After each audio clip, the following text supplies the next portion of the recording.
All right. Welcome. We're here to talk about some new cards we've seen today. Gen Con is today, so for those of you at Gen Con enjoying it, I'm super jealous. I wish I was there to be able to experience all this hype with you guys. But anyway, we're going to talk about some of the stuff we've seen today. I believe we know everything now, so we're not going to go over the stuff we've seen in the past. We might gloss over it later on in the stream at the end, just talk about like some of the synergies with each of the other cards. But yeah, as of right now, I got a little presentation put together to talk about some of the cards. Chat, please feel free to inject yourself and talk about different things that we might not be able to or we're not seeing immediately. It's all new, right? But little different today. I'm gonna have a couple of guests with me. So I have Rob, known as All In Together on YouTube and in Discord, and I have Brian, also known as Atreyu in Discord. They're in the Guardian Discord, on Purple Discord. They're pretty active, always talking, always having good conversations. So guys, why don't you introduce yourselves? Let's start with Rob. How long have you been playing Guardian? What kind of hot dog toppings do you? I'm just kidding. That's an AggroBlaze thing. But how long have you been playing Guardian? And what is your experience with it? Why do you gravitate towards Guardian? And why are you excited for Guardian Mastery Pack? Yeah, I think I've been playing Guardian most of my Flesh and Blood career. I started around Dynasty. I started as a brute player, and I rolled scabs a couple too many times, and then I bought it in a Bravo pretty much right after that. I was like, I want something that's consistent. I want something that has disruption, and I want something that can play a long game. And I really, really enjoyed what I had in Bravo, and I've kind of stuck with Guardian ever since. Yeah, absolutely. I know the first time me and you met in person, you were giving me some Victor cards, selling, basically giving away. You were giving me a super good deal on that, and I was playing Victor at PTLA, so it was obviously good to meet you, and we kept talking ever since, so that's great. Mm-hmm. And yeah, so Atreyu or Brian, you host the Guardians of Wraith Discord. Is that what it's called? Am I? Guardians of Wraith. Yeah. So super sweet Discord for those of you who are not in there and you're all things, you love Guardian and all that. It is definitely the cleanest Discord I probably have ever seen. It's got like a cool AI Bravo guy, that you can ask him questions and he like gives you all these motivational speeches and whatnot. It's pretty cool. It's pretty cool. So yeah, same questions for you. When did you start playing Guardian? What are you excited for? And obviously, shout out your channel. I forgot to say that for you as well, Rob. All In Together is Rob's channel on YouTube. We'll go ahead and link that in the description a little bit later, whenever we're not talking and being hype. But yeah, Brian, take it away. Hey everyone, my name's Brian. You can find me as Goblets on Spotify and Goblets VGC on Instagram. I run the Guardians of Wraith Discord that I started simply because I just love the class. Mm-hmm. Everything about it, its identity, just the gameplay. It all started when I played Warrior. I was playing Dorinthia for a while, and it was a really bad matchup into Bravo, and I was like, you know what? I hate losing this much into this guy, so bought some Guardian cards, and the rest is history. I got addicted to just the blocking and pitch stacking, and just all of it was just so. I got so just enthralled with it all, and yeah, I haven't looked back. Barely play any other class. Yep, that's pretty much the way that I started too. I just was playing other classes, liked Bravo a lot, and fell in love with them just like you did, the blocking, the pitch stacking, and maybe one day we can get back to that. Maybe one day we can get Josh Lau to be a Guardian stan. We just had the 0 to 60 video, I think streamed. It was Tuesday, and he seemed like he was having a good time, so maybe he'll give it a shot with all these new Guardian cards. Well, cool. I think so. Perfect. Well, let's not waste any more time. Let's talk about some of the good stuff we have here. So, first and foremost, this card was not spoiled today, but we need to talk about it because we didn't talk about it on the last stream. It is Leyline of the Old Ones, right? So this card, you know, kind of mid. It doesn't block. It is blue at least, right? What do you guys think about this card? I think this is the reason to play Bulba right now. Yeah, It this is a card very good is the reason. game Yeah. changer. Yeah, this card is absolutely insane for sure. It's unfortunate it's legendary. I wish I could play multiple copies, but I can see the high roll to where if you had 3, I mean, this card would just, you know, bust open so many. It'd make this deck like just way too broken. We know that, right? But Yep. in a way, you can play more than one by just playing Imposing Visage. Yeah, I think it fixes my problem with it like being a one of is the fact that we can always have access to it. Right. It just makes it work so much better. Right. Yeah, it's definitely Volda's like crumble play. Like, you know, Jarl gets crumble, we get ley lines. Well, here's the thing with Volda too, and this is one thing I was trying to figure out is before this card was spoiled, you know, I was playing Imposing Visage, testing, and I was getting Surface Shaking, the one that makes 3 surges. Well, now it's like you just want to go get this pretty much every time, almost. So, like, what numbers do you do to like change for your like promising terrains and your Surface Shaking? And that's just like a, you know, a balancing act we're gonna have to figure out. I think those cards are still very good and likely to be played, and they're made better by this card too, right? So Yes, absolutely. yeah, Card's insane. yeah, super strong card, and it's an instant for those of you who, you know, lack reading comprehension skills like I do. It does say instant, so you can just play it whenever you need to, right? It's I wish it blocked for 3. Is that asking too much? Like the other Guardian instance? Blocking Maybe a 3? little bit. Well, Ring of Roses blocks for 3. We'll get our support in Super Slam to go with it. That's true. That's true. Exactly. We got to see some more Also, Super Slam. What I like about it a lot is it's essentially arsenal bait. You know, true. it gets around Codex, CNC, Leave No. It's so good to be able to do things that hinder, or like you're just constantly playing around a lot of the disruptive cards that Assassin or Warrior or any other class at this point plays into. It's so good. Yeah, you have a lot of arsenal bait with Guardian now, with all of these instant speed auras and the Dark Ritual, right? The Seismic Eruption. Yeah. Yeah, this and Dark Ritual go crazy. Yeah, absolutely. I think these are going to be automatic like staples in Volda specifically. This and the Dark Ritual, right? Yeah, if you guys disagree, let me know. I've heard some arguments where it's like, if you draw like 2 Dark Rituals at once, it's like not as good, especially if you can't like, you know.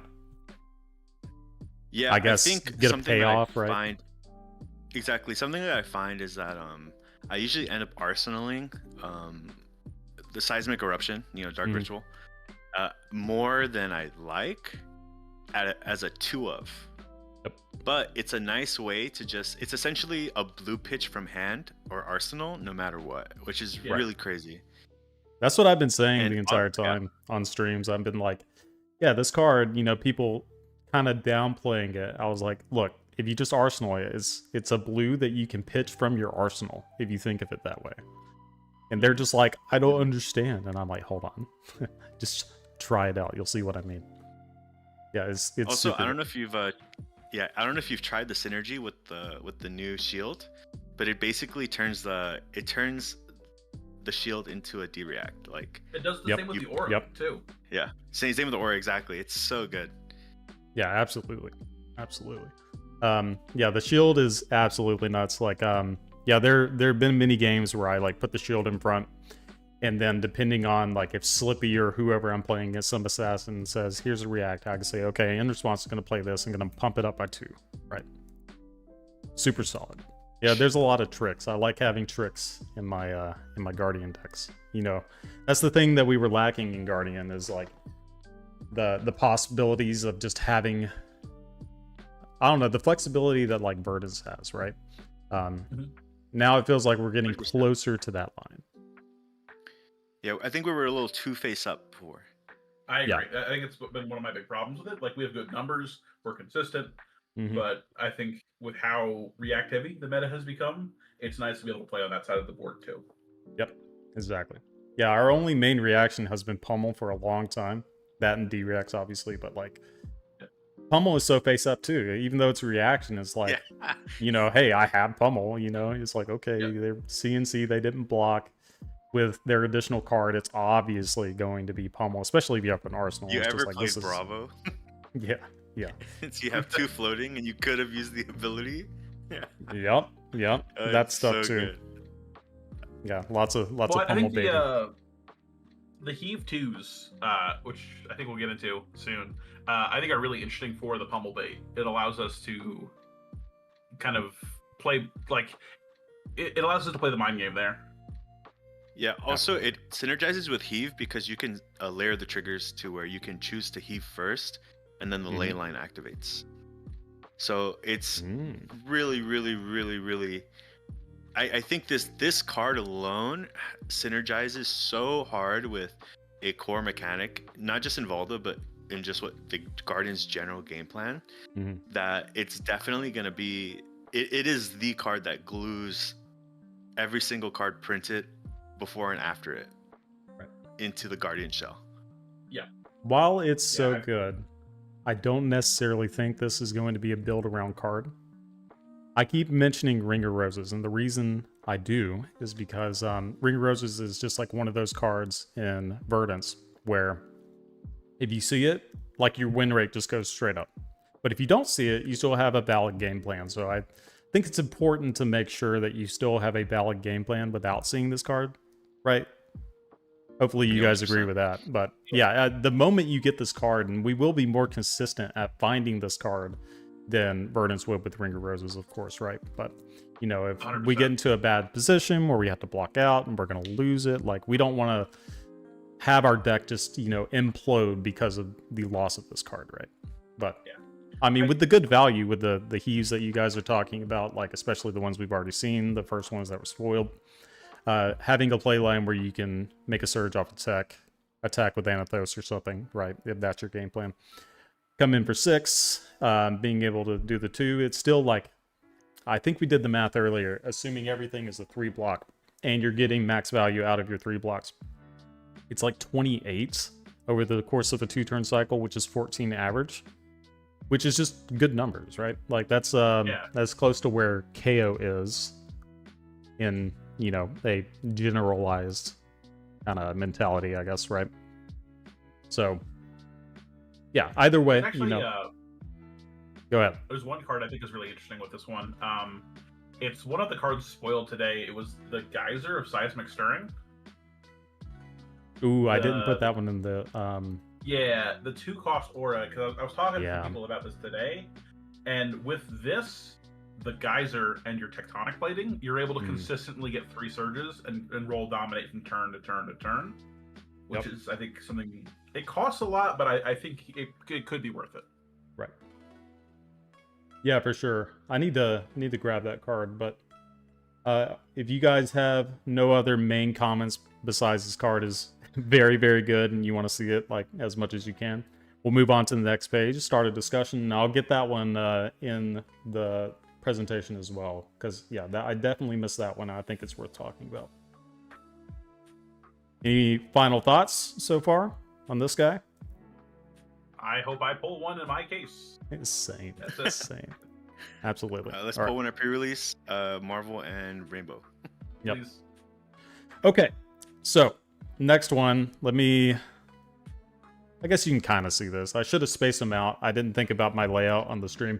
But we have a couple of Heave 2 cards in addition to the ones that we already know that were spoiled today. So Overswing Heave 2 is the big thing that I'm looking at. It's a Go Again Aura block 3 that the next Guardian attack action you play this turn gets +3. So what we've seen in the past is most of the time this is a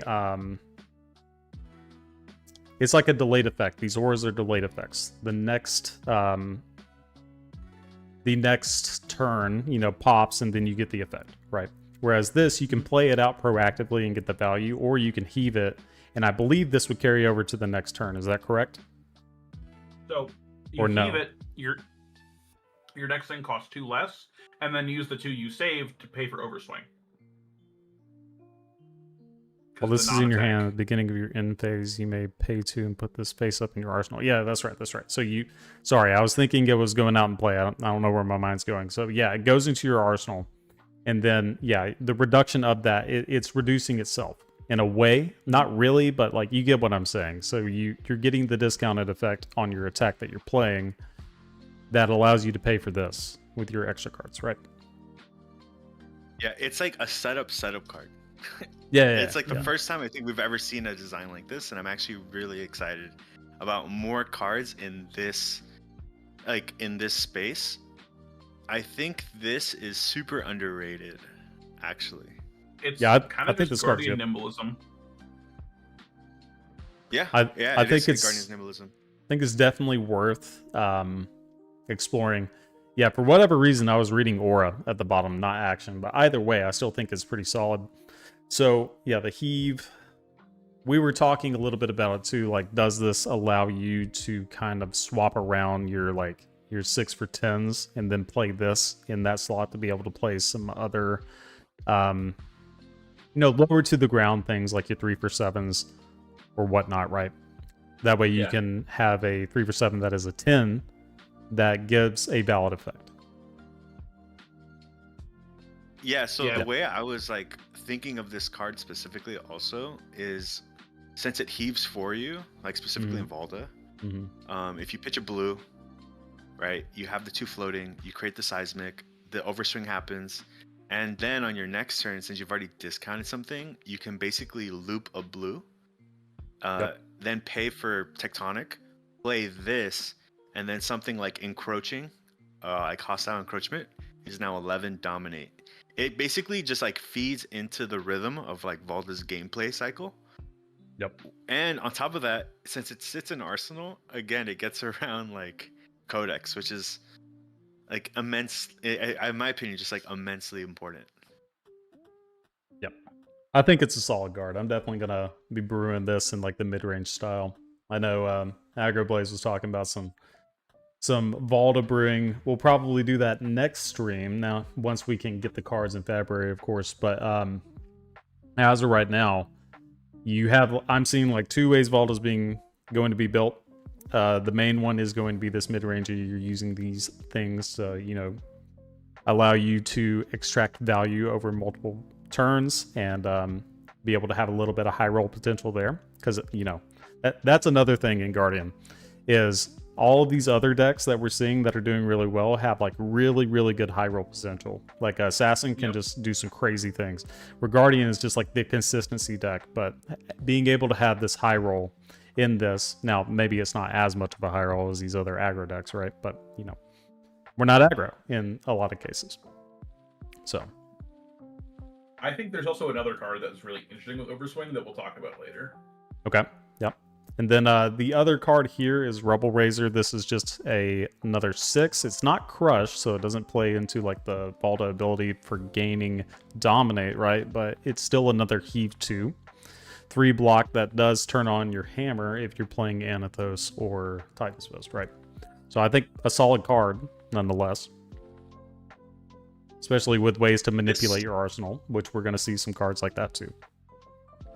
Yeah, I think this one may see fringe play as like a very tailored like Heave, trying to keep a steady flow of seismics. It's not bad, but I wouldn't. It's definitely the first card I cut in my blue base once I start to really kind of like hone in on the identity. Sure. I think I like it more than like Buckling Blow. I do too. Debilitate. Oh yeah, I think this is like a good turn 1 play. This is like if you just have extra gas in the hand, you can put this in your arsenal, and you have a lot of cards that clear your arsenal for benefit. Cards like Fault Line. There's some other cards we'll get into. I think you don't give a shit if you eat a CNC if you just take my blue Rebel Razor. That's cool. Yeah, exactly. Yeah, throw your Leave No Witness. I don't care.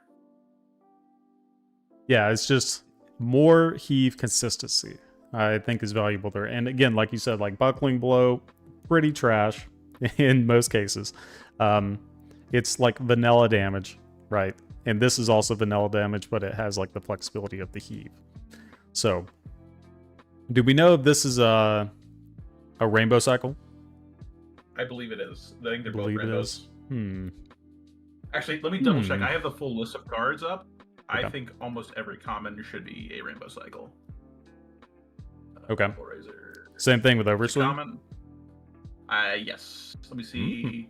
Okay. Overswing rainbow and rubble is rainbow. Yeah, it's rainbow. Cool. Yeah. Well, hey, I like that. I like having the option to, deck build around some of this and have the consistency there, right? Yep. But the big thing is like actually, the 4 for cost it. on these doesn't play into that like heave strategy as well as you would probably think. It plays into like pummel plays a little bit better, but like the ideal cost curve is to have a bunch of 6s, right? 6s or 3s, because you're going to be getting 3 surges roughly, without leyline or something along those lines. But the 4 lets you play 2s and heave 2. That's true. That's true. So like, So- I think there. It's a deck building puzzle, but like, Yeah, exactly. I think there's it'll be really fun to build. I think. Yeah. I think what these Heave 2 cards represent too, and since I've been playing Volda a lot, and I've just been theory crafting, is it really makes your blue base way more flexible than you think. Like being able to pitch away a blue to then get the two seismics that then reduce something like a spinal or a 4 into a 2. You get to play way more yellows than you think.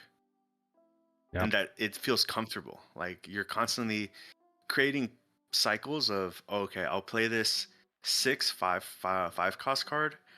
I'll pitch yellow, create a seismic, and then play it for its reduced cost. And it's just these Heave 2 cards are a lot. I found that they're a lot better than they look at first glance. Sure. Yeah, again, it's a deck building puzzle. There's going to be a lot to think about when doing the brews and whatnot nowadays. Because the big thing with like Guardian for the longest time is that your blue base was basically solved for years. Yeah. It was like the same 100%. for years. And now it's just like, okay, there's a lot of different options now. And we're going to see some It's more like options coming Buckling up soon Blow too. or Boulder Drop. Yeah, exactly. It's like, I, do we want the boulder drop for the potential, like, they don't have armor and they have to block it, whereas buckling blow, they don't care, so. What were you going to say, Rob? I think, sorry, going back to Leyline, I was scrolling through the full mastery pack because there's a card I think that's been forgotten, which I think is really interesting with Leyline existing now, is I want to test out Embolden. Oh, yeah, dude. I've been thinking about that card, too. Absolutely. I think it's not an embarrassing blue to play, and it almost feels like an interesting red. Right. That might be going a little too far, but I think as a blue, at very worst, that is a card I would want it to try out. It's going to be even better with the new suspense cards that are not 100%. revered. Like the suspense card that just draws a card on enter and leave. Like with Embolden and that it's going to be really good. It's going to be really good. But we got a little bit before we can start playing around with that. Unfortunately, I really wish it was in this set, but, it is what it is. Yeah, it's only like 6 weeks. Is it really? Is it that close? Yeah, I think so, because I have to like book my flight for it. Because it's wild. it's like because like world premiere is like the 12th. Let me see. World premiere is on the 12th, so that's like actually like 40 days. So I need to hurry up and get all that shit booked. Jeez, that is so wild. Just back-to-back banger sets for Guardian. Yeah, because like everyone dooming and being like, "Oh no, this is garbage. This is shit. Like we're not getting anything." It's like we're like literally hopping into spoilers next week for the next set. Right. And the spoilers today were good, so like, it's hard to complain. I'm glad they left a little gas on the back burner for today for us to see, because for a little bit it was looking like Doom mode, because the only really good cards were the ones they like initially spoiled. My spoiler card is really good, depending on the deck construction that you have. In Victor, it's going to be insane. And then the rest was just like, well, if I wanted to play Fatigue millstone things, then sure, these cards are pretty good. So Yeah. Yeah. I agree. all right, you guys ready to move on? Yep. Yes, sir. All right, next. These cards are actually not very good. So Cards. right now, they're not very good. Let me clarify. You know, there's always a point in time where a card can be good. An example, right? Irina's Prayer. Do you guys know what that card is? Is that the Bolton item? No. No, it is not. Irina's Prayer? Yeah. Is that the one that blocks arcane? It does. I think it just prevents damage. Let me look up the actual text on this. Oh, So right. Yes. yeah, so that card was dog water for the longest time. Reveal the top card of your deck, prevent the next X arcane damage, so it is arcane. That would be dealt to your hero this turn, where X is 6 minus the pitch value of the card revealed this way. So this was like kind of a tech card that Dromai could play into Wizard, right? So this card didn't see play from Arcane up until like Dromai, and then Dromai did that for a little bit, and then new cards came out, and it kind of like got outweighed from that. But the point I'm trying to make is like, sure, these cards don't read very well right now, but they will, especially Little Bigfoot. This one is likely to be pretty strong in Lyeth, right? Just kind of makes sense in Lyeth. I mean, thematically, Little Bigfoot, and I Yep. think this card is definitely a must-run 3 of. Especially, do we know if this is in Rainbow? It's in Rainbow. Let me look at how Oh. it changes, because I think the buff changes in Rainbow. I think it's like actually designed for its rare. Let me see. Wow, +6. Yeah, it's always a 3 and it goes to a +6. Okay. Wait, this is actually a lot. Wait, this is actually a lot better than I thought. Yeah. Yes. I think honestly, because like how the cost curve works out is this is a 2-card, it'll be like 3-card Dine. You have 2 floating, you can pummel it, or you can heave something. Yeah. Which doesn't Yeah. feel unplayable. It has a Nothos ability. Mhm. Yeah. Yeah, it's static. Oh wow. Wait, this is pretty great. I didn't even consider it in red. Wait, this card's crazy. Yeah, if it's static 3 and the buff changes, so you're verifying that that's what it says, right? 100%. I'm looking Yeah. at it right now. It's a Okay. +6. Yeah.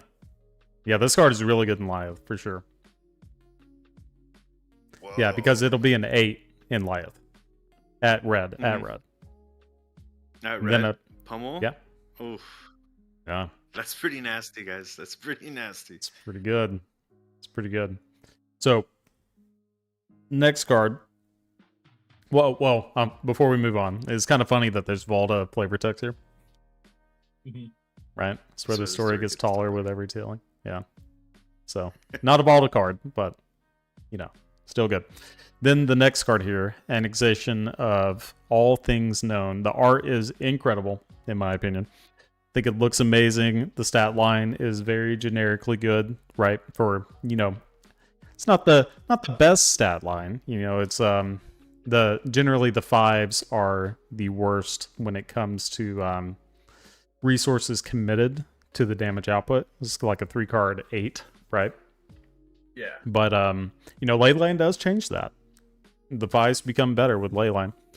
But being yellow has a crush effect that says whenever it deals damage to a guardian hero, so you got that guardian hero text that we always love to see. Love to see. Till the end of the next turn, they can't play face-up cards from Arsenal, and you may play face-up cards from their arsenal. Like, I mean, the text is really good if Guardian just becomes, like, ridiculously oppressive, right? I just don't see it right now. Starful Mirror and LL is going to be crazy. Yeah. I just think these cards are really funny. I like all the annexations are like interesting and they're really cool to play CSP and smash pals with the stuff. But the cool thing about this cycle is if you get them in foil, they're full arts. Oh, really? They're like a micro text Oh, box. that's cool. And the art is gorgeous on this card. You get like a full like view of the statue. It rocks. Yeah. And truly, I think the best one is the Forge. the annexation of the forge, I think what it's called. Oh, yeah, steal their equipment. Yeah, yeah, it steals equipment. It's like the Jarl Breaker. Yeah. Like they take your tunic, and you hit them with the annexation of the forge, and you're like, cool, thanks for your tunic. Yeah, my tunic. That's so funny. It's so good.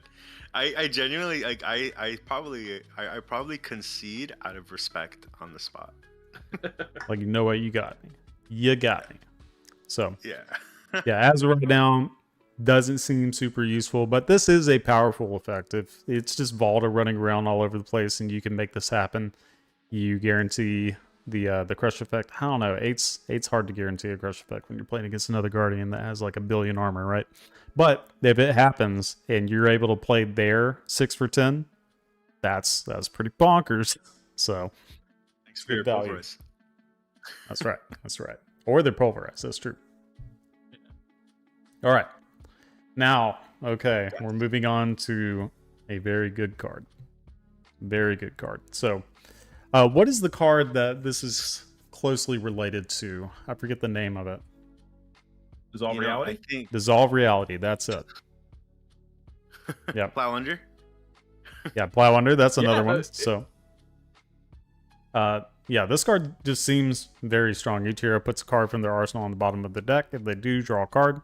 Create a size of search token for equal to the number of cards drawn this way. So the way this reads is they have an arsenal, I have an arsenal. Let's say our arsenal is some shitty blue Heave card that we did, whatever the name of that card was that we were just talking about. We get rid of it. We get to replace the card, get rid of their arsenal that they've been sitting on. Maybe it's a defense reaction or something along those lines. We're about to dominate them, right? And we are getting a surge from them, drawing a card if you're playing Volta. And then we are getting 2 surges, so we automatically refill, right? Yep. And it's uninteractable is the main thing with this card. It being uninteractable is extremely strong. We know how broken Plow Under and Dissolve Reality was, you know, seeing play in like Enigma and Prism and things like that. It was a powerful effect in general, but we get a benefit from that effect. Yeah, this is a house. This is everything that we've been waiting for in a rare. With I Go felt Again. about It's a less. good rare. It's so. I fell to my knees when I saw this card. This card's nuts. A Yeah. funny thing you can also do is you can start arsenaling block cards if you know those are coming, Yeah. and just that's looping them true. for second cycle. Yeah, This this allows us- genuinely fixes everything. This allows us to arsenal our shitty cards. So, like, if you've ever been in the position of, like, okay, I'm going to rouse the Ancients, and I'm going to keep one of these crap blues, and I really don't want to arsenal my Cranial Crush because it's going to be hard to play. Now you can just get rid of it and Yeah. get another card. It's great. It's great. Yeah, I think this card, when I saw it, restored my faith in the set. It genuinely, I felt like it would have in the wrong universe been a 3 cost with no Go Again. Yeah. But the yeah. fact that we get this for just a 0 Go Again disruption, that then, you know, if you're playing Baldur, honestly, this might just slot into Victor. Honestly, if you build him in a very particular way, at least because you get the flexibility of not having to play your block cards anymore. You can just, like, sometimes you draw the hand where it's like, oh man, I drew 2 block cards and I already stole tempo. You know, now you get to play with a little bit more flexibility. Kind of like how Jarl, when he plays Seeds of Tomorrow, he can kind of just get away with arsenaling anything, knowing it might come up soon. So this is on that level. It's so good. Yeah, that's another deck building mini game with Victor too, adding more non-attacks for your clashing rates and whatnot. But I see the vision. Maybe in Fatigue Clash Victor, where you're not playing cast homes, maybe this is your other option. You got to be a little careful with this card too. If you're playing against aggro, you don't want to just jam it because you are just giving them a replacement card, and maybe that card ended up being better. Like against Ninja, it doesn't seem amazing into Ninja, but it blocks 3, so I can't complain, right? 3. Yeah, I solid think card. also something, like sometimes you draw the setup turn with Pulverize, and you draw like the 2 reds and like a random card and a blue, and this kind of just saves you from like losing out on the seismics generated from that Right. by putting pulverize back on the bottom. You start pitching with your blues again, and it just gets you in that second cycle mode where like, okay, like now I know blue pulverize blue. I think that's something that this is just so understated. In my eyes, this is a must-run 3 of Invalda, and then in the other Guardians, there's probably room for it. You just have to build around it if you want this kind of ability. Right. Yeah. This is just a solid card. Very solid. Definitely going to be testing this card. This is one of the first ones I'm going to be playing around with, especially in like Heave style Balda. Cool. All right. Got some generics here. We've seen this. So again, my face is cutting this off a little bit on the call for backup. But we got Captain of the Guard. First time I read this, I was like, this card sucks because I read it incorrectly. Like I usually do everything. While this is defending cards of greater power than the attack they are defending at +1, right? So there's like really weird situations where like this will inherently be a 3-block a lot of times against like aggro decks. If you're playing against, more mid-range damage dealing style decks like brutes and whatnot, this can potentially be a lot more block. If you have a bunch of like 7s, 8s, 9s, whatever else to be able to do that. Unfortunately, it's going to end up blocking 2 in that case, but you get the extra value on that side. I think this card, in my personal opinion, is pretty good, but it's like, it's not overly broken or anything like that. You get what I'm saying? You guys understand what I'm trying to... I agree. Yeah. It's like on rate. It definitely kicks Katsu while he's down already against us. That's true. Yeah, like combo decks that don't want to break the chain. For sure, you put this down, you get extra block, you block other stuff because they don't want to break it. Yeah, it's super good in Nikatsu. Absolutely. Yeah. It's the first card we've seen with the ability that simply just says it's not looking for any kind of specific, like, technically this says attack action cards with power greater, but it's one of the first cards that doesn't explicitly state an attack action. It just says cards with greater power, which is actually very relevant when you think about like cards that get more powerful as you like meet some prerequisite. So I think this is actually like a lot stronger than its face of value. Yeah. Sure. Are there any like weird niche situations that you guys can think about? Like, allies don't have a defense value. Do they gain a defense value? But you can't defend with it because they don't have a defense value to start with, right? Because it's generic, Aurora could have ran it and then lightning pressed. And if it was greater power, yeah, you could have. I'm just saying, it gives your lightning press defense value. Yeah, that's pretty wild. Any card that can buff power, like relatively, like that isn't necessarily trying to attack. Like this would be great in a CMH deck, right? Like Channel Mahara. Yeah, that's like, really interesting. Actually, this goes crazy in a Channel Mahara deck. Yeah, because you have a bunch of 0-for-4s. Well, if you need extra block, generally those 0-for-4s are going to be 2 block. Okay, now they're 3 blocks. It's effectively an embodiment of Earth. Yeah. Yeah. This might go crazy in like LO Briar.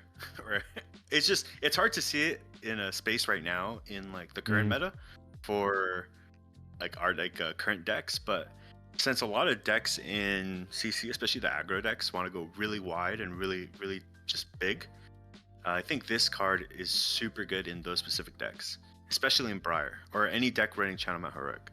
Like this card's gonna be really annoying in like Forian. Right. Yep. Yeah, I can see it. So yeah, just overall, decently solid card. There are some situations where it's really good. Otherwise, it's like basically base rate. It's almost never going to block for 2 unless you just have to block with it, right? Because it is a blue pitch, so you just save that as your resource card. It's not bad. Yeah. Activates Anothos, activates Titans. Yep. Okay. So Yeah, I got no complaints. right. Then we got a call for backup, 3 for 7. When this defends, choose 2 action cards with different names in your graveyard. An opponent chooses one of them, banishes the card, and then put the other card on top of your deck. Right? First thing that stood out to me was, ooh, Vincent might like this card. Yes. Because of the banish effect, you just choose 2 Rune Gate, right? Yeah. You just It's best 2 Rune Gates. You got one that you're gonna draw. Next one you're gonna play. It's crazy in Chain. Yeah. Block 2, draw 2. Walk 2, draw 2. Sign me up. So, hear me out. It might actually be good in Victor. Like, you choose Oh, like a card on top that like Oh yeah. A Golden Sun or a Macho Grande, and now you put it Right. on top. Your opponent will obviously pick the Macho or whatever, but it basically like guarantees a clash, which is That's true. honestly really good to think about.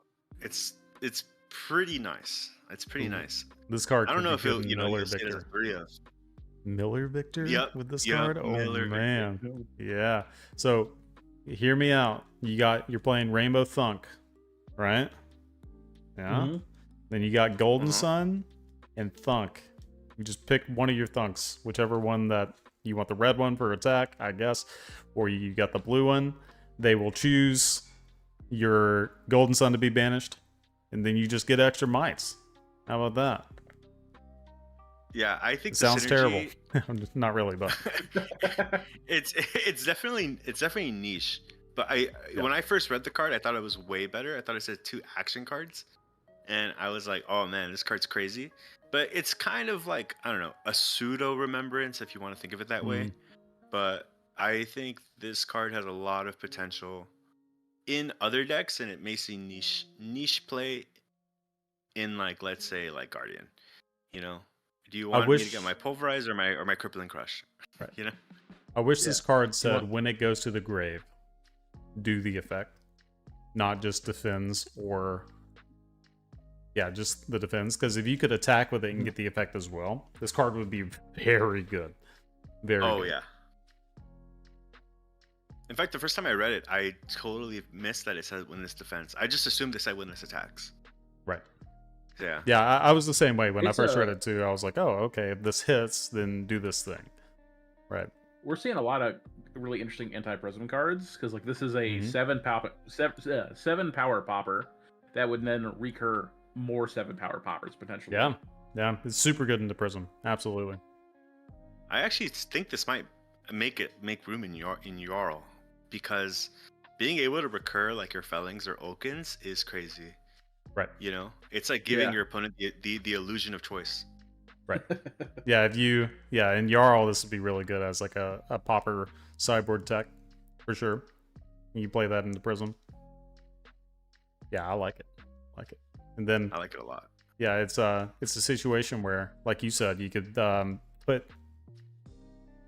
you give them the choice of Felling or Oakenold in this case, right? It's like, okay, well, I don't want to give you a Felling, but I also don't want to give you an Oaken because it's a 7 popper, right? So it's like, Yeah. which one do you do? And then you have the utility of like, okay, now I get to choose whether or not I want to be aggressive with one of these cards or use it as a block outlet. And if it's Felling, obviously you just want to attack with it, but still Yeah, I super think good. this card sees play. Oh, absolutely. Also, the art's beautiful. The art's so sick. Yeah. The art is really cool. The art is so gangster. It's so good. It's definitely the breadcrumb into Gravy Bones we were supposed to get. Right. I'm trying to think if there's any other decks that might play that just inherently. I don't can know. see aggro decks. Like, it might sure up, like, you know how people are running Blanche or some Mhm. random 7 Mhm. popper into Prism? This could be like the backup 7. They play this, and pun not intended, where they block with this, and let's say you're playing Katsu, and you're like, okay, cool, do you want a surging strike, or do you want this other random attack action that just fulfills my combo. Like it declunks their hand. You know, Right. I think Right. this sees a lot. Or with Ancestral Harmony, you can guarantee Yep. the Ancestral Harmony. It's honestly a Yeah. lot better than I give it credit for. The gears are turning. You can see the Yeah, smoke coming from our this ears. Um, yeah, that man. There was another hero I was thinking about where this would be really good. The Katsu is a good example too. I think Ira likes it too because she can grab either CNC or enact vengeance or like whatever relevant on hit. Yep. I remember the one. So like Mario, for instance. So the fish list. You guys know Mr. Fish, I'm sure, being Oh, in the yeah. area that you Town. guys are. Oh, Yeah, old Oh, Tao yeah. Tao. yeah. Yeah, so he, I've seen some of his list, and he was playing like Battlefront Bastion and then Raging Onslaught. That was like the meme. It was like 1-1 or something. This card is likely just better than either one of those because it allows you to get, another CNC, or you can get a Kiss of Death if you know that you're going to go into daggers. Like, let's say you flipped into Tarantula on their turn, and then they're attacking you. You do this, and then you get a Kiss of Death or something, and then you're able to. Well, I guess I don't know if you can get the card immediately, but you see the vision, right? Like, this card is likely the better 7 for a deck like that. Like, get back a 100%. Bonds or a Persuasive Prognosis or something. It'd be really good. 100%. I will say I would love to hear a judge confirm this, but it probably whiffs if you do not have 2 attack action cards. So it's probably worse at the beginning of the game. Because if you have, like, is it like choose 2 and then you have to choose 2, or if you don't, it whiffs? Because there are some scenarios where you block with this after having 1 card in the grave, and then now you can guarantee that it's that card. Sure. Yeah, Like, I would imagine that it would probably just not trigger. Like, the text box would be blank. Right. Yeah. That makes the most sense to me because you don't meet the condition of the 2 attack actions. It has to be 2 based on the wording of the card. Okay. Yeah. Yeah, choose 2 attack action cards, no more, no less. And it has to be different names too, which is kind of important. So like you said for Kasai, if she's only playing CNCs and nourishing, right? If she is also playing this, then maybe Yeah, it's too awkward. Yeah, it's a little awkward for that. Yeah, super cool Okay. card. The more we talk about it, the more I'm like, okay, I really like this. Yeah, me too. It's the smoke in my ears. That's right. Okay, let's talk about some equipment. Now, I'm Right, blocking these are one of the must-wins. equipments, but it's fine. We'll just go left to right. So we got Crater Hoof, not the Behemoth. Don't get confused. Crater Hoof, right? Battle Worn 1. Hey, we like the Battle Worn text. Battle Worn's always good. And action is destroy it for 3 resources, and your next Guardian attack action gets Dominate, right? So, at first glance, I think this is solid for the lack of Guardian equipment that we have. I think this is one of the better ones, one of the better options. Yeah, I agree. It's really good here in Valda, where if you have all your Heave, like a lot of the Heave cards that don't have Crush, this Mhm. is now like, okay, resource dump into Pulverize. If you have, it's actually not uncommon for you to be able to get up to 10 on Valda, especially with the new Promising Terrain. Yep. Some decks just like love giving you Seismics. They're like, yeah, you know what? I'm just gonna keep giving you Seismics. Go ahead. And I've definitely have resolved a Pulverize after blocking 12. So this is Yeah, basically yeah. like, okay, I block 9, and I'm gonna convert that blue into Dominate so I can play my Pulverize from Arsenal for free. It's not Yeah. bad. I do like it. So we were talking a little bit about this earlier before the stream, but I wanted to kind of bench the discussion so everybody could hear. My big thing is, while this is likely the best 1 block equipment that we could possibly have at this point, I don't know if it's better than trading off the extra 2 health from Civic Steps, even though Civic Steps has an inherent downside if you use it incorrectly or against certain matchups where it's just, there's not a good window to do it, right?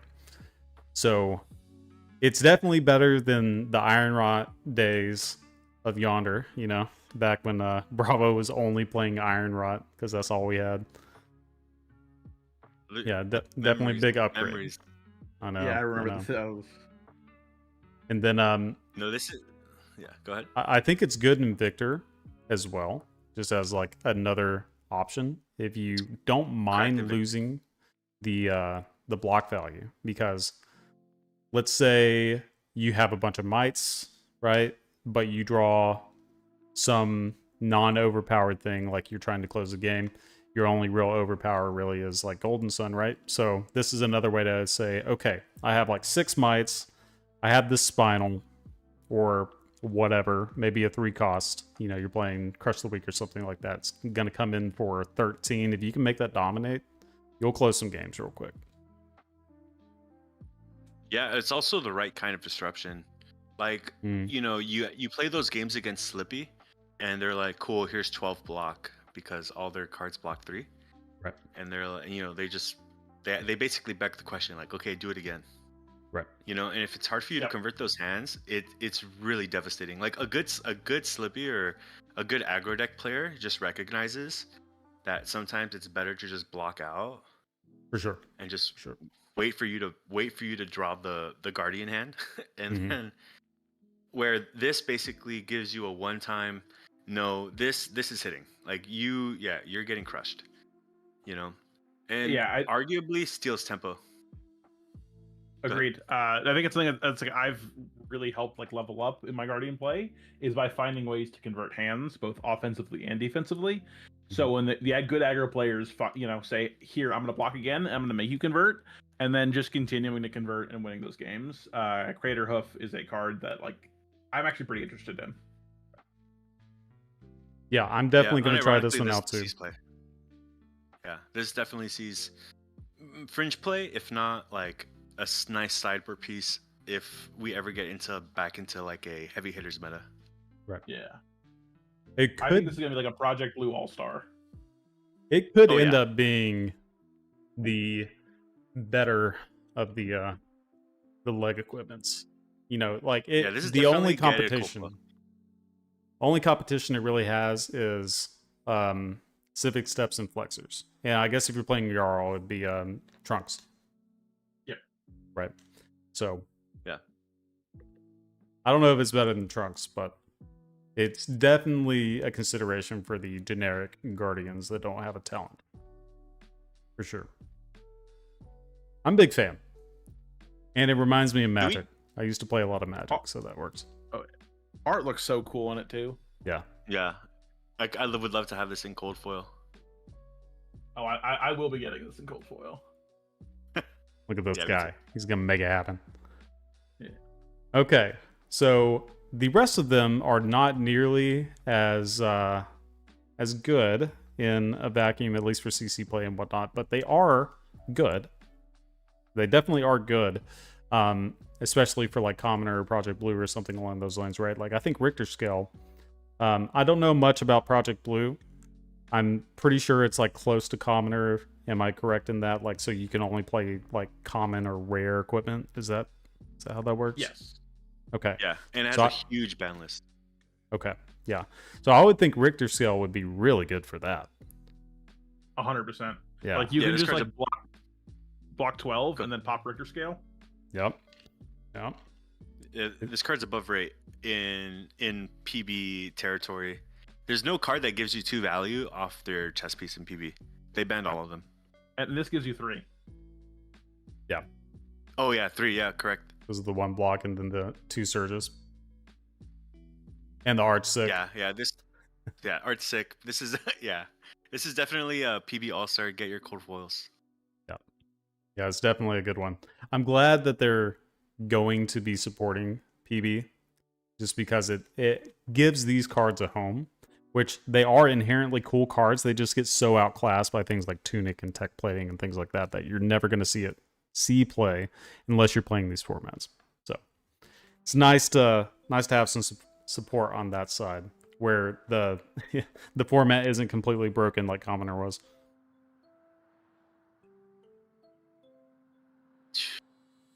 Yeah, don't have to get into the Commoner's side. I guess it's not really supported anymore. But yeah. So next is Tremor of Resistance. So can you play Steelbraid Buckler in PB? Yes. Yes. Okay, so this card is unplayable. Yeah. Yeah, unfortunately. Well, it's funny because Steel Braid's in Mastery Pack. Oh, is it? Oh. Yeah, I don't know Is it? why Tremor even exists. Wow. Oh man. Yeah, that's just like a feels bad. You open your Tremor and your opponent opens the Steel Braid. It's like great. That Hey, at is- least you get 2 block. Well, you know, in the limited sense, this will be a good enough card. Right? Yeah. Like, I'd rather have this than nothing, for sure. For sure. Yeah. 2 block is still pretty solid, but yeah, just entirely just a limited card. And then the last card here. Go ahead. You have a comment on it? I think no. In this next series of equipment is actually pretty good. Okay. Yeah. I think you Like- can play the boots. I think so too. This is a Crater Hoof like contention. Like the boots in with this effect is actually really good. Hmm. Okay, go ahead. You can read it so we can let the listeners know. But this series of cards is actually really good.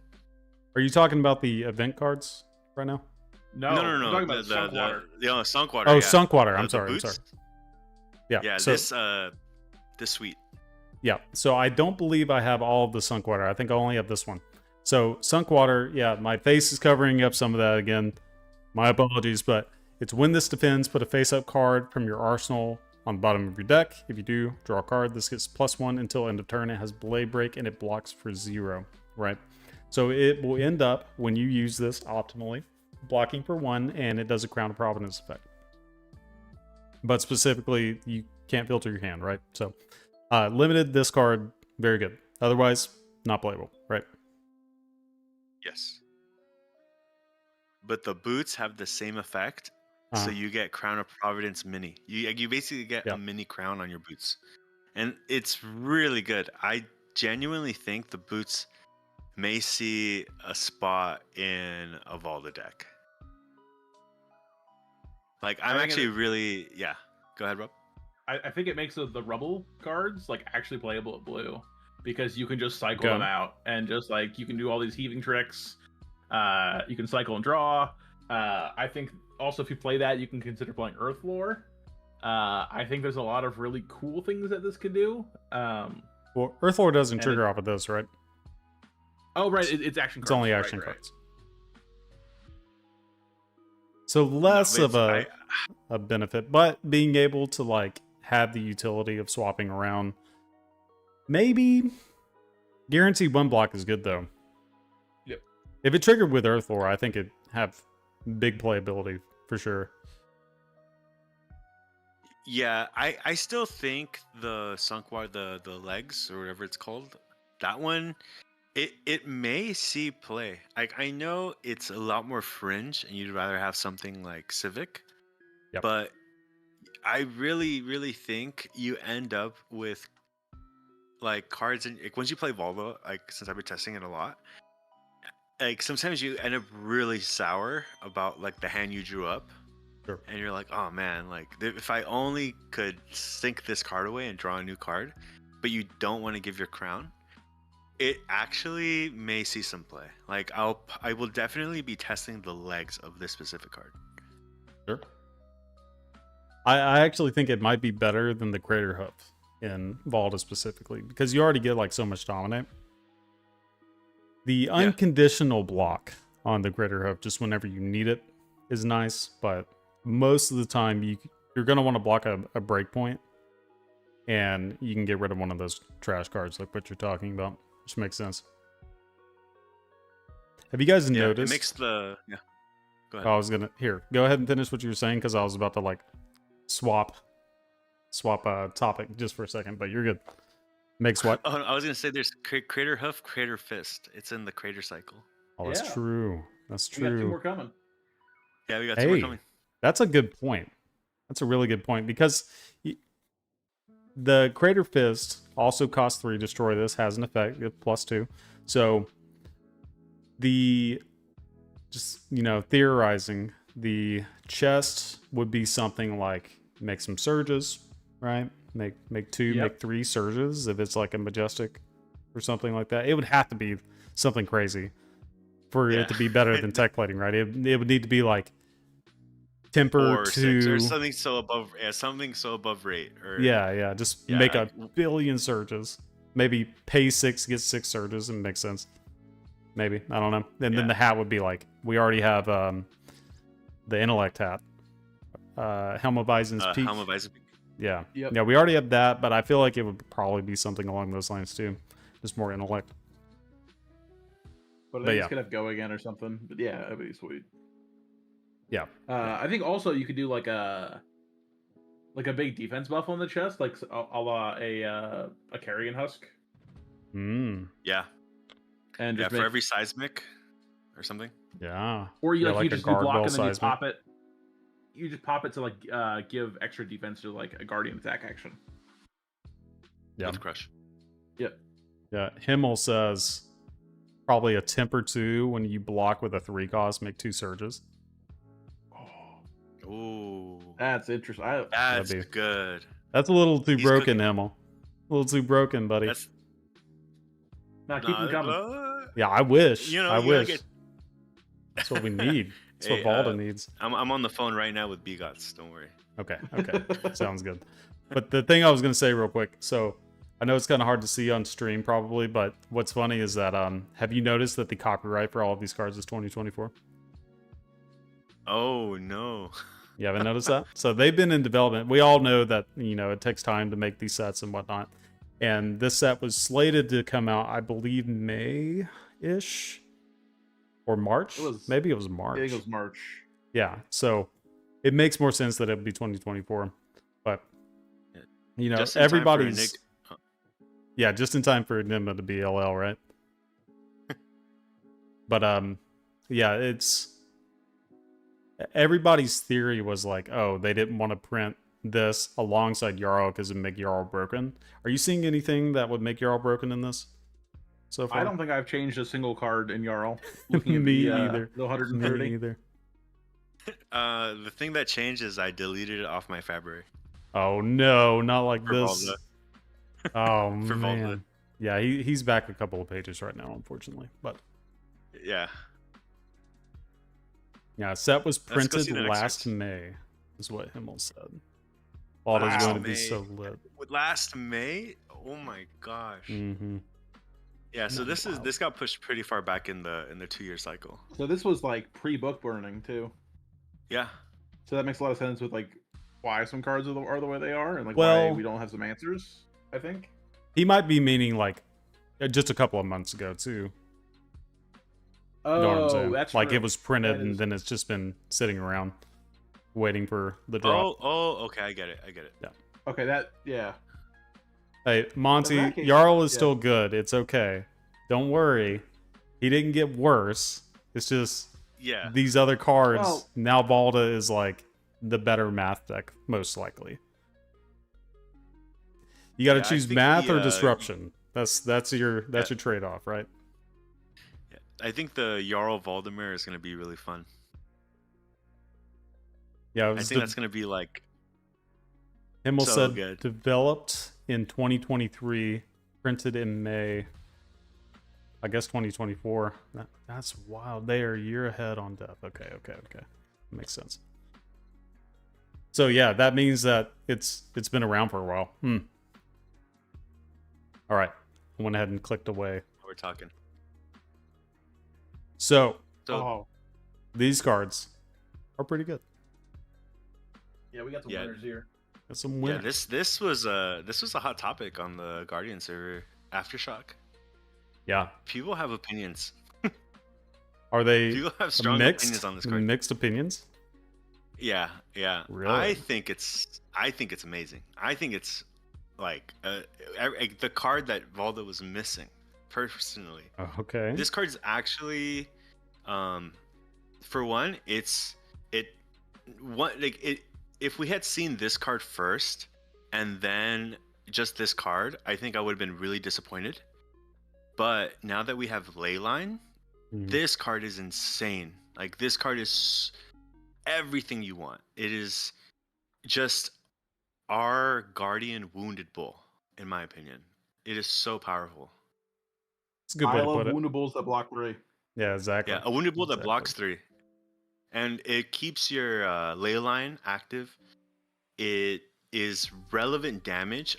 A lot of people are saying, oh, you know, there's no on hit, this and that. Right. But, I mean, 8 damage at some point in the game is on hit death. And it's pretty on rate, if not above rate, once you get your seismics flowing. This could be easily a block 12, play this off 4 seismics, and then create the seismic, keep the Leyline alive. Like, yeah. It's contextual on Leyline, though, which is its main problem, right? Yeah, it's a trap if you run Rainbow, or if you run, you know, like a high amount of this card, but it's definitely like a glue card, I think. Right. I mean, this card is a Rainbow Cycle as well, I believe. I think the blue is likely a good play. Himmel says you play this over Chokeslam. That's interesting. It doesn't gain Dominate off the Vault attacks. That's my main downside for this card, but I still think it's pretty good. Yeah, I don't think you play this over Chokeslam, but it definitely, you play this over like Buckling Blow. You know, you play this over Chokeslam Blue. But it's up there in cards that aren't a joke. Like, this card, I believe, we'll see play. 100%. It's on rate. It does the thing, and it blocks for 3. I mean, that's really all that, you know, Wounded Bull was missing in order to be a Guardian card. Sure. Yeah, with Leyline, a good play pattern sequence if you have no surges is you make 2, right? Or I guess you make 1. Then you play this. You make another one. It's likely to leak. You make a 3rd, and now you're back online, right? To doing your hero power things. Makes sense to me. Yeah, this card in blue is a must run, and then you could argue a couple copies in red or maybe even yellow. I really like it in red. I don't think I'd ever play this in yellow, though. No, I probably wouldn't do yellow. You never know. Yeah. It's a 3 for 7. It's not always. But yeah, it's definitely in its best colors in red and blue. And will you think this is the better 4 for 8 than Chokeslam? It might be. He might be cooking.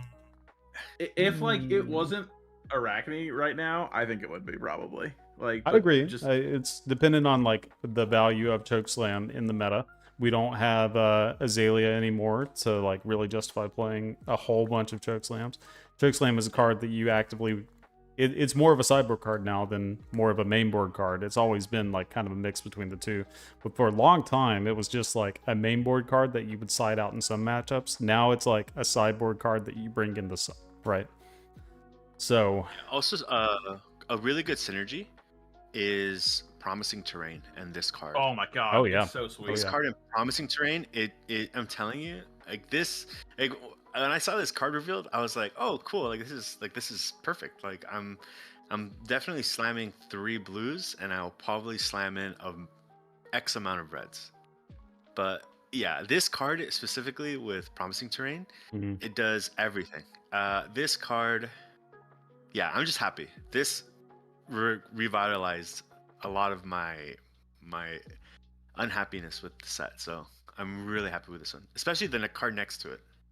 Okay, let's talk about it. Seismic Shelter, 0 cost, 3 go again. Action Aura, right? We love these 0 go again cards. We also like it at the 3 cost. It does have go again. That's the best part. Yeah, I think that's a. I think they need a errata. They shouldn't have go again, guys.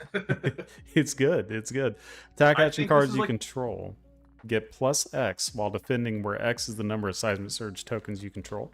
At the start of your turn, destroy this, right? So in Balda, we know we're going to be making like 3 surges a turn, ideally, especially if you have leyline out. It's going to be a lot easier. And Rob, you were going to say something. Honestly, I think this is the first Stonewall effect that actually sees consistent play. I think Yeah. with Shelter, it makes your we talked about this at the beginning, but like it makes your seismic eruption into a D-react effectively, which is really cool. And it also just like you get around dominate. I think this is just a good way to just shut out like Arachne. I think this card's sweet, and it's just like if we ever get extra space, we can use this. Like it's not a card I'm looking to take damage to play, but Right. if they ever take their setup turn, this is a really nice card because at worst you're basically turning a lot of your cards into 4 blocks. Yeah. Yeah. Also, something that pretty crazy. in certain deck building, if you really want to build Volta that way, this could be, you know, if you want to really run a lot of the Clash cards, this now gives your Clash cards like D-react value for the deck building restriction, you know? And that I think is worthy of its merit too. Also, like sometimes, you know, you're playing Volta and your opponent draws 3 cards before they do anything, and you already had like 2 seismics either way.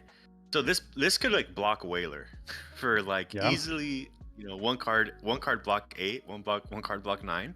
That's not nothing. This is pretty relevant. We're getting to the point where it's very difficult to solve the deck building immediately. It's not as straightforward as it used to be because you have all these like crazy cards. Because you want to play Promising Terrain, you want to play this, you want to play the get rid of your arsenal card. Get the name of it. We'll learn it eventually. You want to play that. You want to play the Seismic Stir. You want to play Imposing Visage. You want to play Leyline. I mean, that's like 16 cards I just mentioned that are not attacks. Yeah, it's a lot. It's a lot. So ratios are gonna look really, really crazy for the next couple weeks. Yep. Yeah, it's maybe there's a world where you just play like different 2-ofs and stuff. It's an aura too, right? You can tutor it with the imposing if you need a defensive utility. This could be like a 1-of card that you go get when you know like, hey, I know I got to be defensive. They've been sitting on this or taking a bunch of damage, or have been, right? And they're about to do their like big push, like you're playing against a Slippy, and you're like, okay, they've been sitting on this arsenal for a while. It's not a defense reaction because they would have used it by now. It's likely like a Just the Nick. And now they've like gotten low enough to where they're in desperation mode. They're about to like try to clap me, right?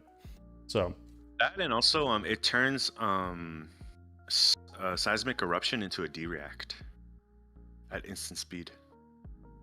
That's so true. You know, if you block for 3 on a CNC, pop a Seismic Eruption, turn that 3 block into a 6, and suddenly we're gaming.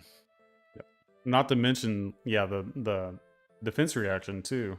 The one that was like initially spoiled. That's another card that's not an attack, right? Like you have so many cards that are, your blue base might just be a whole bunch of non-attacks, and your like main way to get value is by playing things like Aftershock and the Heaves and like in your red slots. I agree. But that again kind of like messes with your deck building ratios. Like this card gets worse if you're having to block with your red cards, right? So it's kind of weird. It's a good card. It's just how do you make it work? Yeah, it feels like maybe an odd ratio of like one maybe 2 of, and it's definitely like a card that you don't hate seeing turn 0. Yeah, 100%. Yeah, you make a surge and then now you have a bunch of 4 blocks. Yeah, also again, like you could do the thing where you play the Seismic Shelter, you have the ley lines, but you don't play it immediately. You put it in an arsenal, and then you go ahead and you block for 3. You know, and then they say no reacts, you play your ley line, suddenly your 3 blocks for 4. It could get pretty, you know, these aren't nothing abilities. Like I actually think the synergy that they've created is going to make deck building, Guardian does not look the same anymore after this. No, not at all. Yeah, there's Yeah, like I got so It's used to exciting, just for being sure. like click, click, click, click. Just like you just go through all the blues. Okay, blue 8s, blue 6s, cool. Now like, let's all right, actually deck build. I hit my 30 blues. Now, Do I want to play a little extra blues? Let's see. All right, let's just add some rouses and whatever else, I guess. That's yeah, it. this Yeah, like makes doing. go ahead. I was just just like doing deck building for PQs. It take like 5 minutes, and now I'm sitting here and I'm just like, I don't know what the fuck to do. Yeah, exactly. It's a good place to be. It's a good place to Yeah. be. So, super satisfying cards. All right. We got, I think, one more after this, and then there was the one that I missed that we could talk about as well. Sorry, we have two more after this. So, next is the Guardian Block cycle. I think we only have seen 3. Are there more than 3? There are 5. There are 5. It's Okay, so head, there's one for every arm. slot. Yeah. Okay. Yeah, so this one, at first I read this and I was like, these are really good. I'm going to play these in my sideboard for Jarl. And then I read this text right here. It says, defends a Guardian attack. And I was like, okay, wait, never mind. Never mind. So, still, at yellow being a block 4, I mean, that's not bad. It's not bad. And if we get into a Guardian meta, then these could be pretty decent. Again, I could see Jarl playing maybe the one that like breaks the chest, right? And you put a -1 counter on their tunic, and then you mangle them, and then they're just like, well, yep, that's unfortunate. I guess you got me. So Yeah, I think this is the first time we've seen. This is on what is it? Springboard somersault levels of block. So I'm actually, yeah, it's true. and Springboard doesn't really see play. I don't think these will necessarily see play, but in the right meta, I think a yellow block 4 with potential upside in the mirror is not really bad. But yeah, This can I'm play CNC. Because you It were can talking. pitch for pummel. just yeah. It truly can. But Brian, you're talking about how comfortable you felt pitching yellows earlier, like with how many surges you were making. No, definitely. This is on that axis. Yeah. Yeah, just having a yellow 4 block isn't awful. And if we see that confidence starts to become a thing where we want to be playing block cards, this might be interesting. Doesn't And matter. let's not forget, we're gonna have 6 legal guardians, I think, by the time of Super Slam. So the Guardian 7? Mirror is gonna be six or 7, right? We have Victor, Valda, Bravo, Betsy, Pleiades and Lyeth. So 6. I mean, there's some argument to be made there where if your local meta is and there's a lot of new players, like if they're primed to bring Lyeth or Pleiades, like these might actually see space in your sideboard.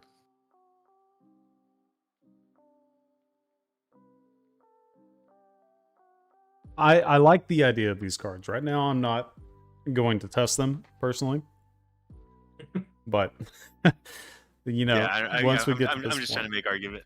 yeah. Like right now, I'm not going to test them, but let's say Guardian does start to take over. These could be okay, but even in like the Guardian mirrors, I still think they're kind of niche, right? Yeah. So not bad. Still, best block rate we've ever seen. Because it's a yellow 4 block, right? Yeah, and you know what? You arsenal it. You play that new blue card. It's synergies, guys. Synergies. That's right. Okay, the last one. This is kind of like a honorable mention, so this is just going to be, I believe, limited because of the event stuff, right? Or is this a Super Slam thing? Like, what's the deal with it? These are event cards from the Super Slam event deck. Okay. Okay. So LSS, please. So these are all just equipment that you can't play in any competitive events, really.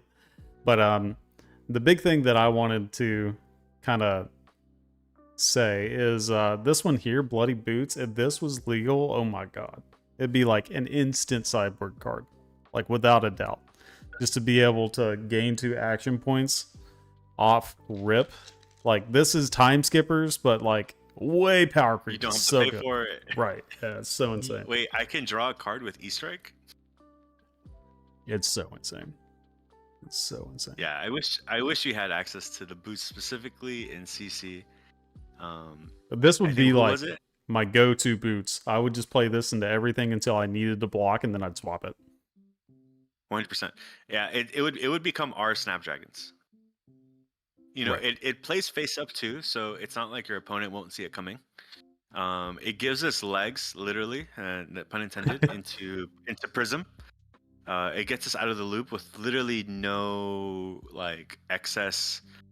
Yeah, because the thing with like the thing with slippers, right? Is that what they were called?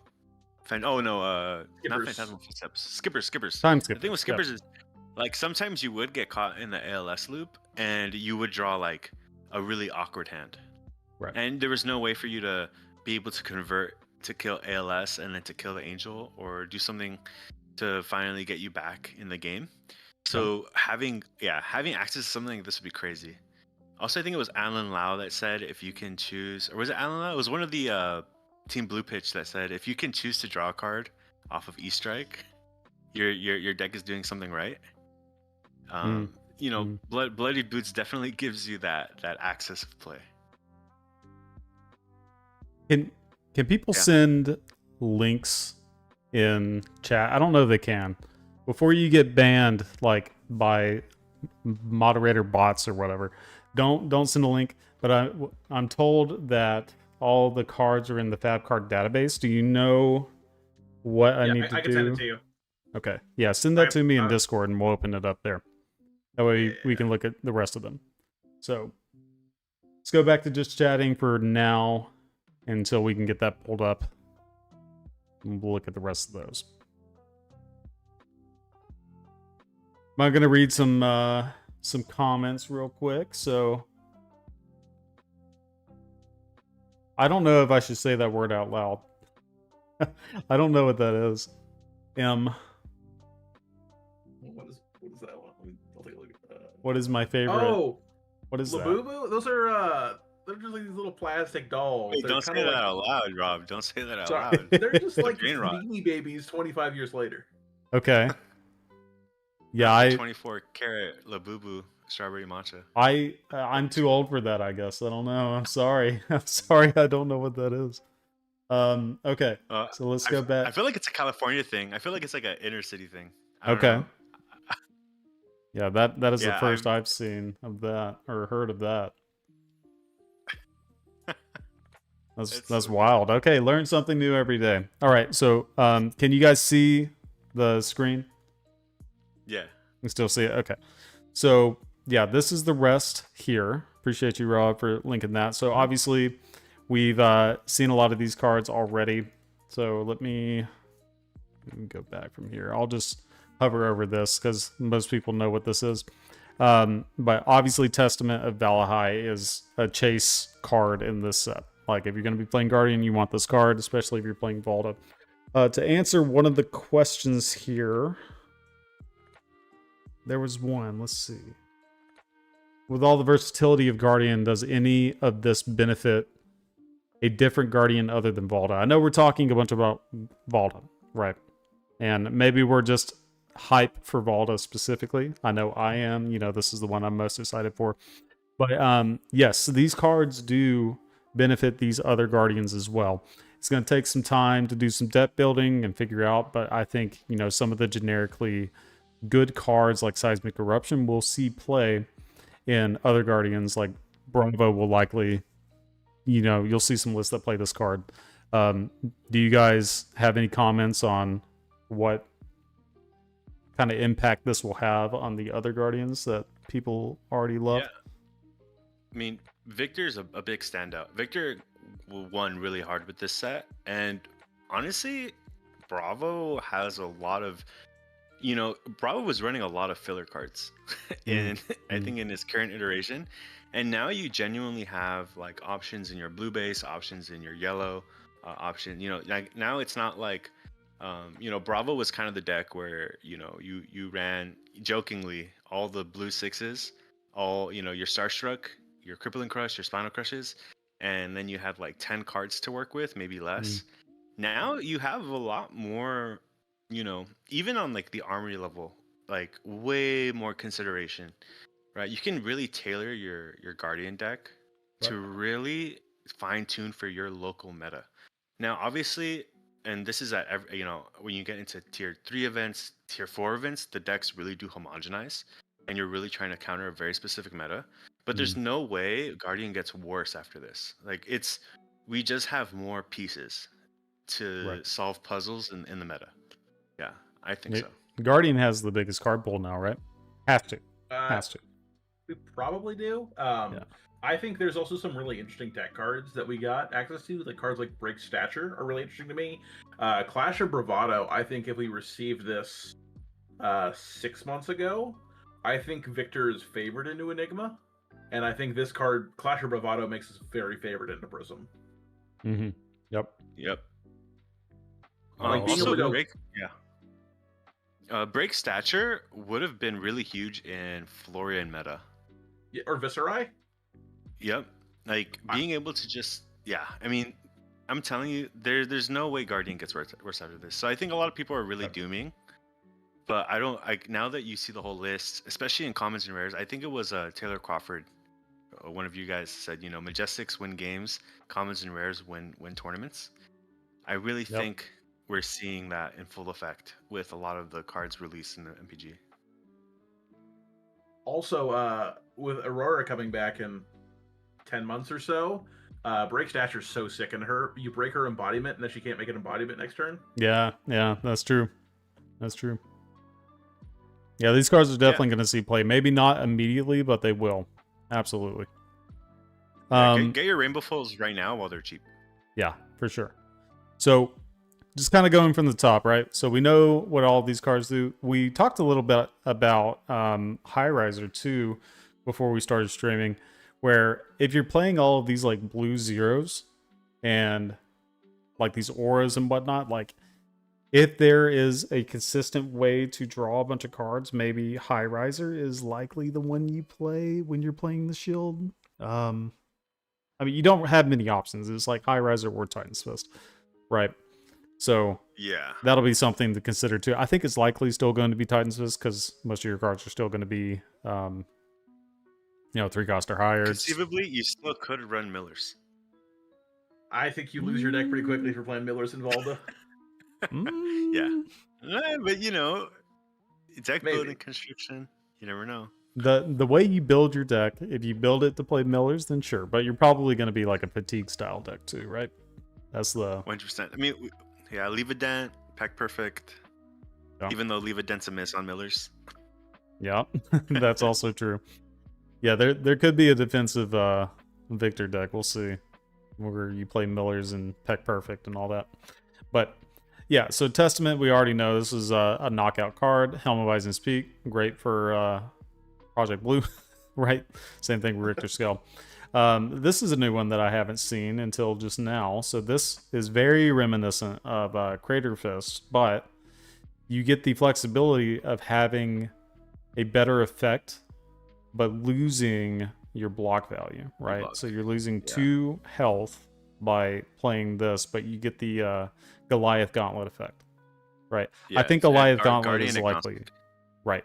I think Goliath Gauntlet is likely just the better card if you were going to play this versus that or Crater Fist. But it's still interesting, and I don't think it's that bad. I think it gets outclassed by other things, but it's still a pretty good card.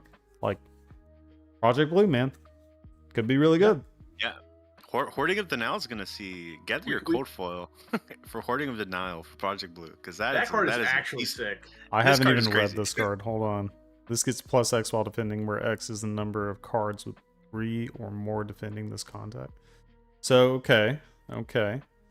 Is this plus X while defending, where X is the number of cards with 3? So it's a tall block. I play a lot of PB. Yeah, I play a lot of PB, and Phi and Syndra are crazy in that format. So, having a card that blocks 4 potentially on the chain to, snipe any of the finishers. Right. Right. Not bad, dude. This is pretty good. Yeah. I'm cooking already in PB. I can see it. I can see it. So like So that, you always have to compare it to well, dang it, Steel Blade Buckler, that one. You always have to compare it to see, is it better than that? This is better in that matchup, right? So that does 100%. make sense. What were you gonna say, Rob? yeah, 'cause, like if they go like a super big turn where they go 4 head jabs into a lava burst, you block with your 4 cards, you block with Hoarding of Denial, and you block with your Richter scale chest. So you're covering, all of it. Cover the full 5. You pop Richter scale, you make your 2 surges, then you pass back. Yep. There we go. It's good value. Good value. They got Oldham on a card? That's crazy. No, I'm just kidding. Sure. All right, so we got Rod and Old Buckler, obviously draft chaff. Trimmer, limited chaff. Still Brave Buckler, still probably the best generic shield other than the Valda shield, right? But, your other Guardians where you're not like leaning on making a bunch of surges is still likely your best option. The banger card, the one that everybody's super excited for. And then Break Statue, you're talking about this.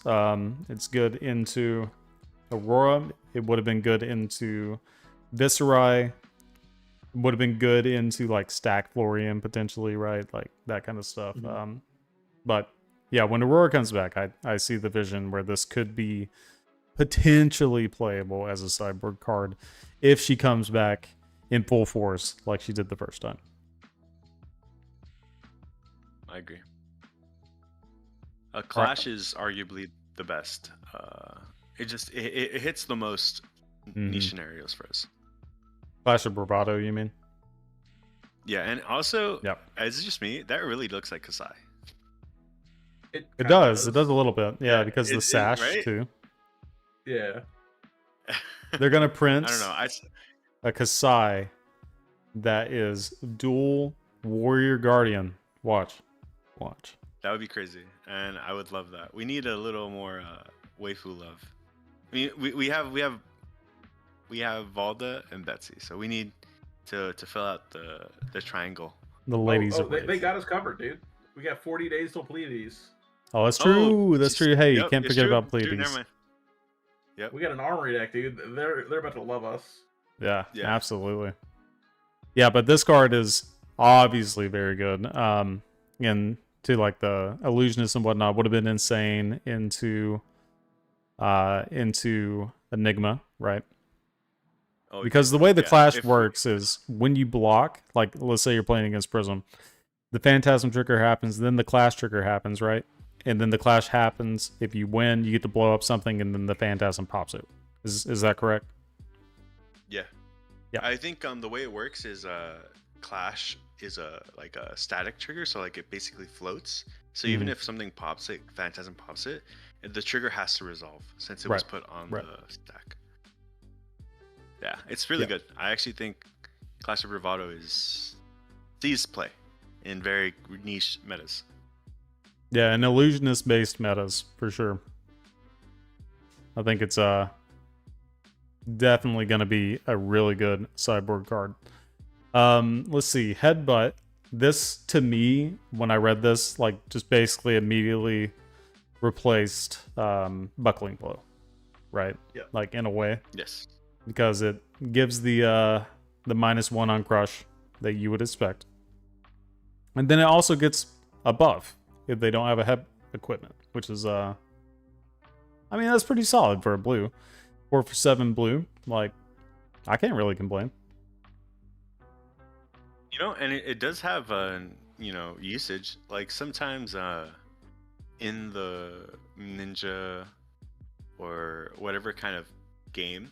Like since it can't be defended by a head slot equipment, like sometimes this does just force cards out of hand. Like when you get in those really tight endgame scenarios against like Ira or Syndra, you're both kind of low. Mask is never triggering ever again. They'll just kind of throw the mask in front of whatever you attack with. This actually is pretty relevant in that niche scenario. Yeah, and Merry Christmas land against like a Verdance, right? If you're able to somehow get this to hit. you'll blow up Yeah. their plume, right? Like, Yeah. if it happens, just if you oh, pummel it or answer. something, I don't know. They don't have a D react to cover it. Maybe. If they don't, D-React sees it tomorrow.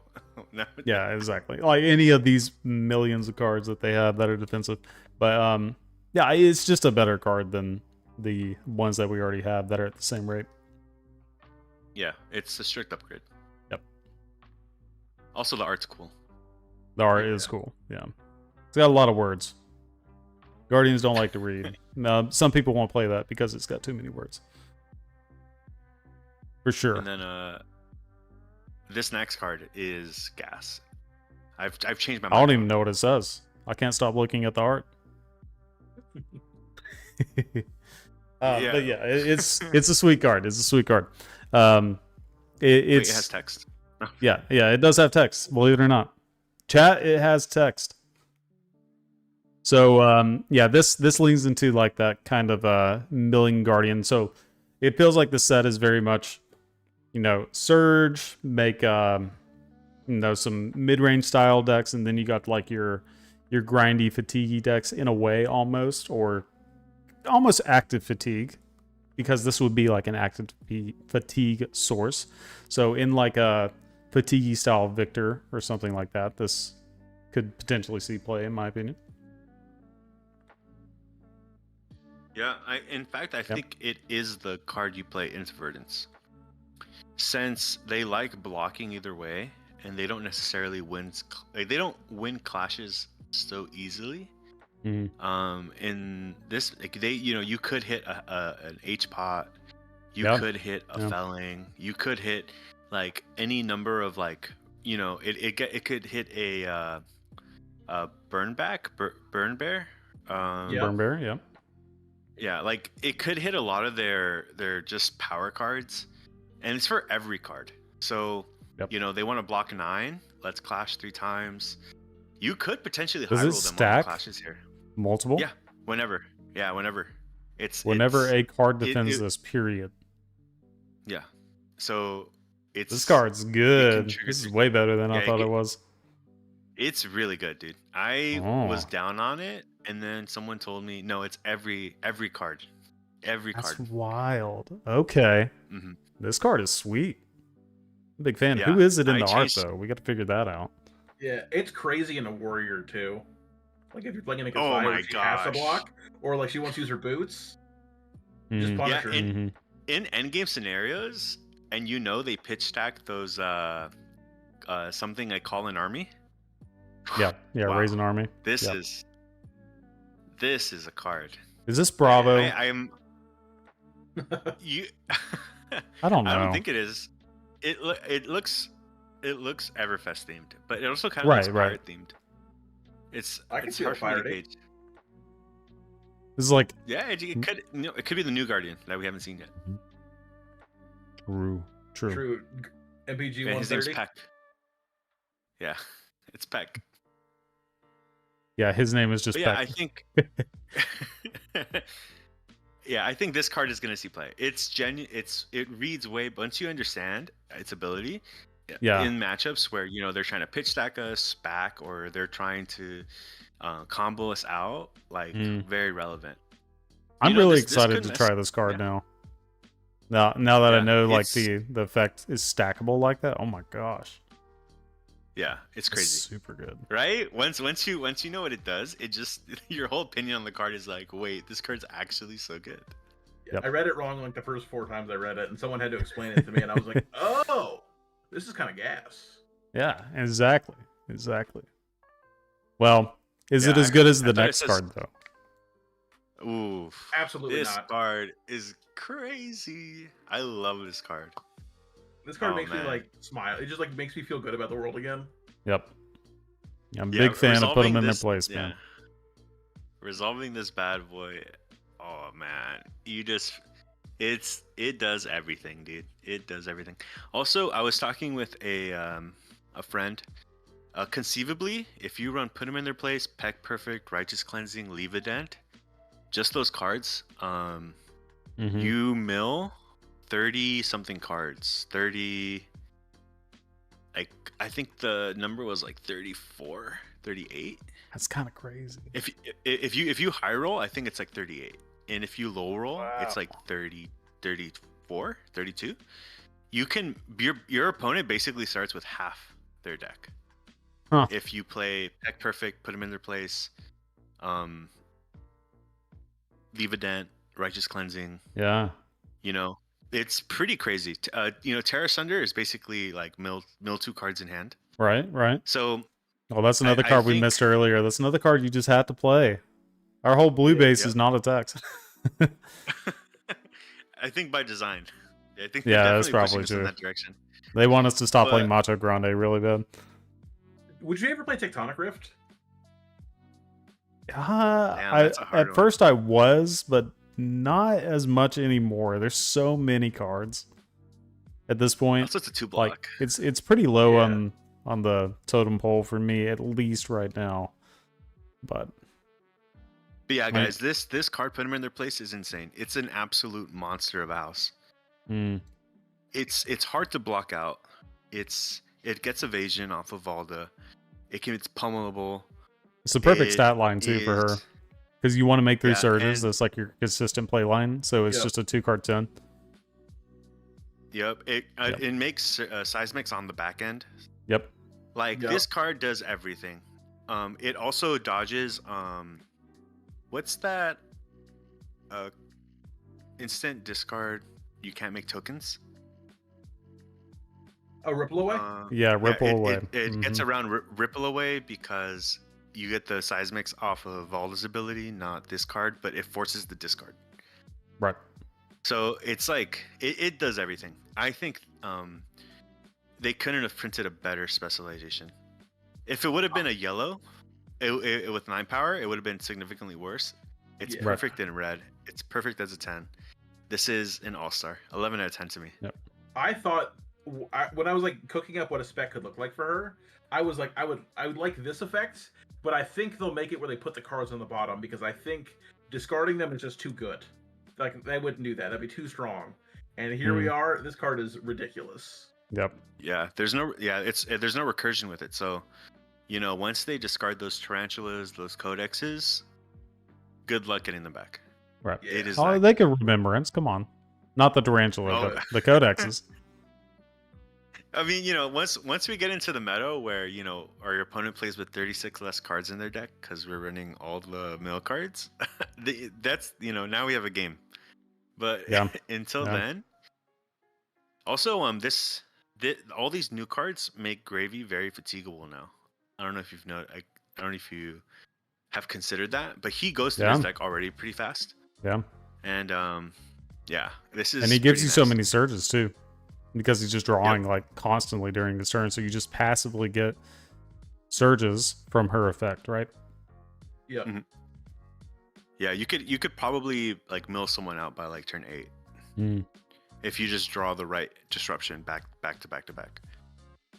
I'm you glad really you're think doing the about it- math for me. For sure. Yeah, it's so good. It's so good, Ed. It's good. Yeah, you I've have to definitely cook- been playing this card. I've seen its power. I'm very happy with this one.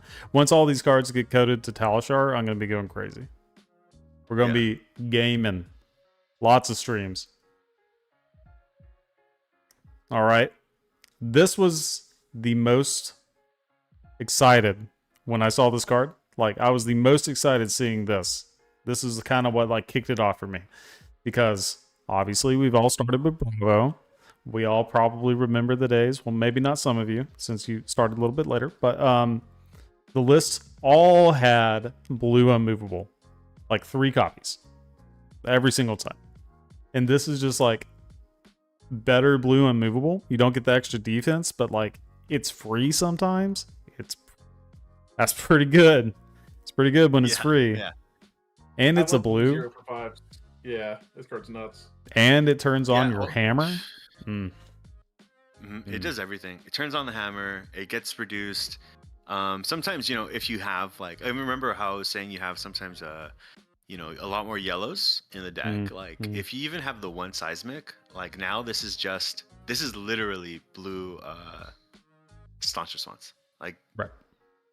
like Without this the is kicker effect, this but yeah. is yeah. But I mean, that's like the floor. Like, Right. you know, you have the one seismic, you have the yellow, your hand's a little awkward, and now suddenly you can convert that into 5 block. Like Right. it's pretty freaking amazing. If you have the 3 seismics out, dude, it's crazy. Also, I play it against the Jarl, Mm. where you know how like they'll like give you a frostbite on your turn, and Yep. I had 4 seismics. This was nasty. Yep. It Yep. was I just blew up the seismic on my turn. Yeah, this is arguably like the card that got me excited to build Valda. Yep. We're in the same boat. Absolutely same boat.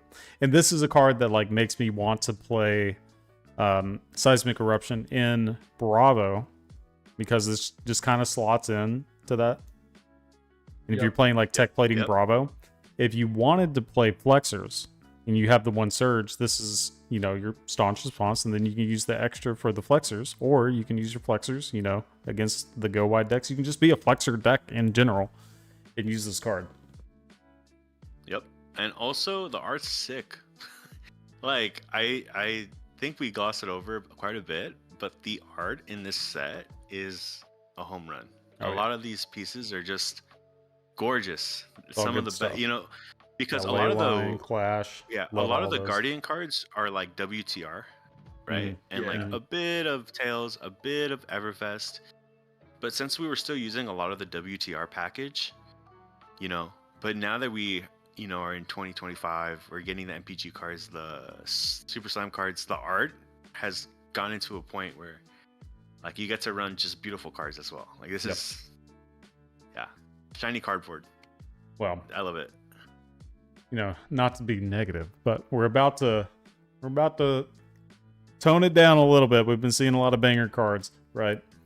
And now it's about to get a little worse, but that's okay. It's okay. Leave It In, I still think is pretty cool.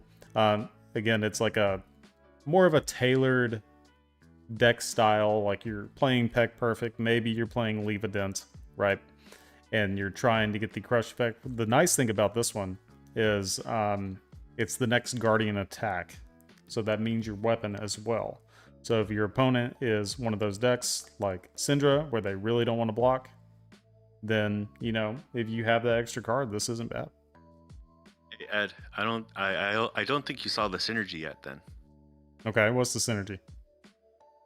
All right, let's say you have 10 seismics. Okay. Right? Yeah. And you have Pulverize and Arsenal. Uh-huh. Right? Uh-huh. You play Leave a Dent, it gets Crush, it triggers. Ooh, and it's dominated. Oh my. I have seen this I don't synergy, think actually. you saw You're it. right. You're right. Dude, it is. I wasn't thinking about it, but I did actually. That was talked about a little bit when we saw this card, because it does give your non-crush cards that are getting the reduction of the crush effect that then gives them evasion. The evasion, right? Yeah, for sure. Dude, when I connected the dots, I was like, wait, this is really good now. Like, this is, it basically, again, fulfills, it incidentally, it accidentally fits, again, like the natural synergy you want with the deck.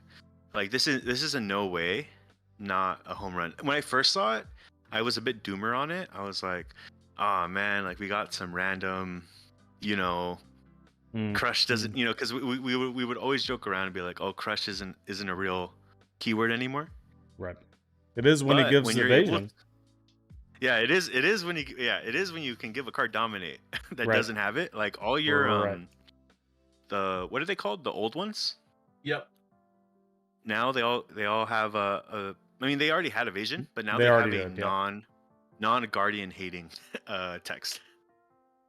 Cards you own with Crush, so that gives your hammer dominate too. Yep. Oh. Yeah.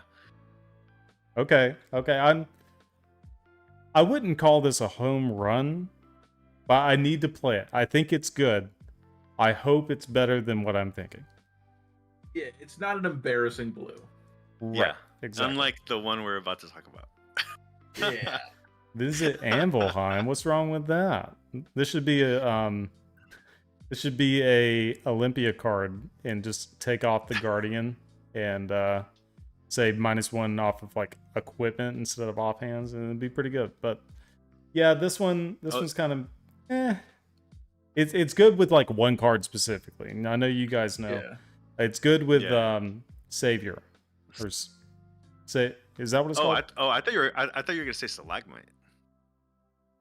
It's not bad There's, with like- Stalagmite either, but you're only No, yeah, getting it's the a one Savior, additional Savior. effect. But yeah, the Savior, because you can block with the Savior, get the one value off of it, and then on another turn, if you were like straight fatigue, you 2-card, get rid of all the counters, and now you have 6 block again over the course of a few turns, right?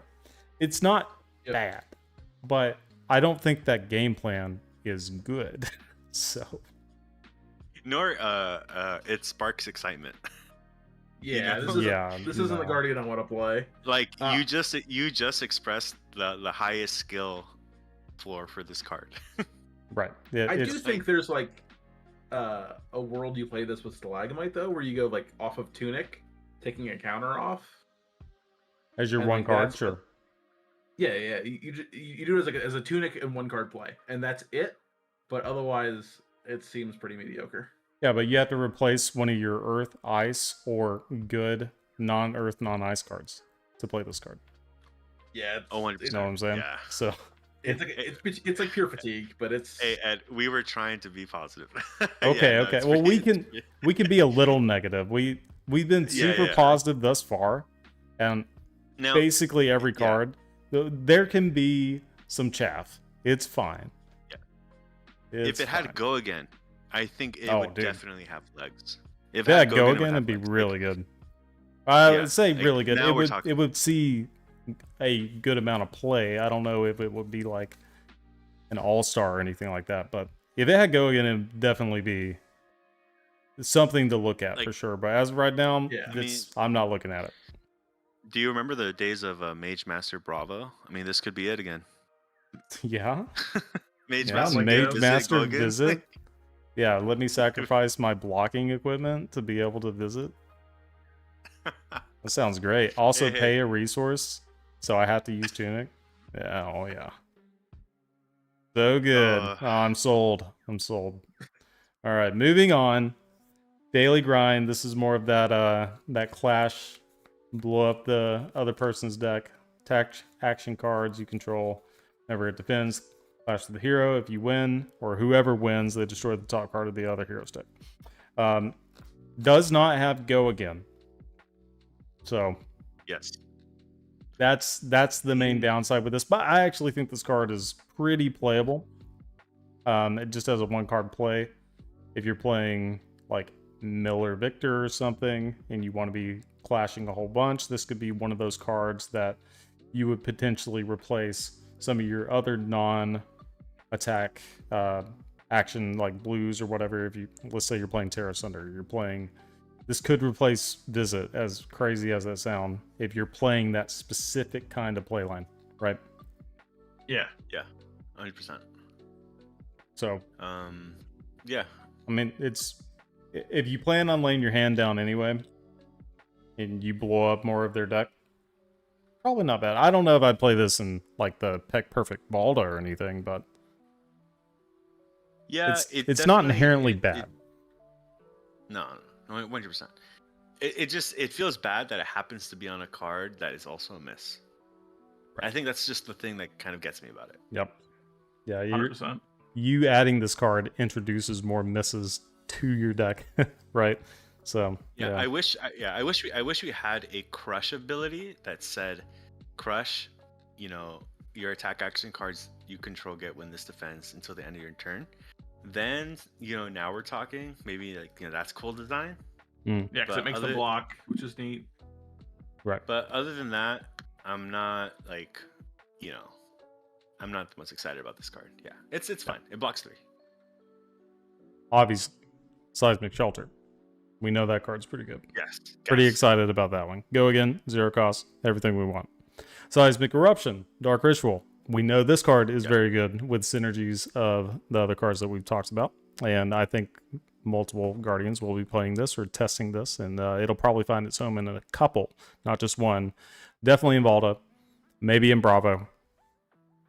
Maybe in some variants of like more aggressive Guardian lists, like, Not that Betsy is going to be competitively viable, but like maybe a Victor list decides they want to play this. That it sounds weird because it's adding misses. I don't know. We'll see. But obviously a really good card in at least a couple of them, and it's going to be a phenomenal card in Volta. Yeah, I like how they gave it pseudo block by creating cards that synergize so well with it. Yep. That it Like basically Seismic gave Shelter. it block value. Yep, Yeah. exactly. Okay, our spoiler card. We know this card is pretty insane. This is just defensive pummel, pretty much. You know, if you build your deck around it, sure, there's the potential downside of you missing, and that would suck. But if you're playing in Victor, you get to cheat and just get rid of your gold and do it again, and you're very unlikely to lose a second time. So this card is going to see a lot of play in Victor, I believe, and then it'll likely see some play. Shout out to AgroBlaze. He knows. He made a good video. Go watch it about its impact on this card, or on the meta. This card on the meta. So, yeah, I assume you guys agree. Interrupt me if you don't. I think it's really good for Victor into Assassin. I think that's where this will see its most play. For sure. I am nervous about having this card if my opponent ever decides to attack me with no cards in hand, because it's a card I can't pitch. Sure. It's a card I don't want to arsenal, and then it just can all of a sudden just take a card from my hand if I miss. But you shouldn't really be playing this in the matchups where you're going to miss often. Yeah, you can side it out into the Guardian Mirrors where they're just using all the cards. You know, tech plating Anathos. You're like, yeah, maybe this isn't the best, right? You still want to play pummels into those decks, right? Maybe it's not a direct swap for pummel. There's maybe some ratio you want to do that. Yeah, I agree. It's just a card where, you know, it feels the worst when they have no hand, but at the end of the day, like most aggro decks are always saying, send me the bill. I'm gonna go crazy on you. And this is, you know, it gives you agency. Absolutely. You know, makes them interact on their turn. Yep. So, yeah. The floor is, you know, not the best, but the ceiling is absolutely insane. Yep. It is the most high roll of high roll, in my opinion. Yeah. Yep. So, yeah, overwhelmingly positive so far, besides a couple of these cards that we've seen visit in daily. Everything else has been very, very good cards, and will help the class in general. The 6/10 Heaves are also very strong. Now, they're dependent on hitting Guardian Heroes, but their rate is so powerful that they will likely see play anyway, right? Just because of the tech plating synergies that you can have, your pummel bluffing that we've talked about a little bit earlier, and then you know, just being able to extract overall better math than your opponent in a lot of cases. What I've been struggling with is between these two, the disenchantment and the blinding. It's one of those where I don't know which one's better. So like the idea is that you run it into, you know, just mid-range control because it's just good rate. Right. But in the occasion that you do play against the Guardian, where this actually has text, I've been struggling to decide which one I prefer more. I'm pretty sure it's blinding. Blinding is the inherent better one. Yeah. But disenchantment, like if you're in the Voldemir, disenchantment automatically wins you the game. Like it can. Being able to destroy all the seismics, being able to destroy, and it's just not token auras, it's all auras. Yeah, especially with all the auras we've seen so far, like all the new ones. Break leyline. Leyline, you break their ley leyline. I'm telling you, and so that's like my initial gut feeling was, oh, blinding is the best one, but disenchantment, especially with how I think Volda may strike the scene, she's gonna come off hot, like she's gonna come off running, and I think disenchantment may see a home first, and eventually we go to blinding. But honestly, it's a tough call. Like, well, it's likely you play both. Yeah, potentially, right? Yeah. It's just, it's definitely like finding the space. But I'm a huge fan of these two in particular. Right. Yeah. Well, blinding is the best one because Federico Musetti did the art. So there we go. That's it. We know Musetti is good. He did Pulverize, so you have to love it. No, this art is amazing too. I can't decide which one I like more, to be completely honest. They're both great. But Smelting of the Old Ones, this is likely the worst one between these two. Like, this has better effects. into the matchups where you want the active crush effect. This one is okay too, but smart Guardian players are not going to use their equipment until they absolutely have to. So you're not going to see this crush effect be super, super useful. But the art, again, is super cool. So super into that. But yeah, these stats on these cards, excluding the crush effect, think of this as just like added evasion for Volta.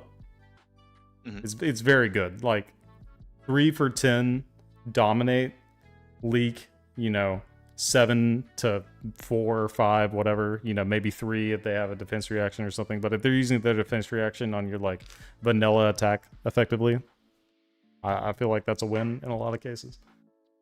Agreed. Yeah. Yep. I mean, basically, you resolve 3 of these, and they're at 10 health if you don't respect it. It's pretty good. I'm a big fan of these. Yeah, so annexation, right? So we've already seen this one. This one is gain control of an aura the opposing guardian controls, and then this one says equip an equipment they have equipped. Like that's just funny wording. I feel like I'm having a stroke every time I read it. Equip an equipment they have equipped. You just like say that 3 times fast. Yeah, this one is likely the best one because of the example you said. Like, let's say you're playing against a Jarl and they blow up your tunic, and you're like, all right, give me yours.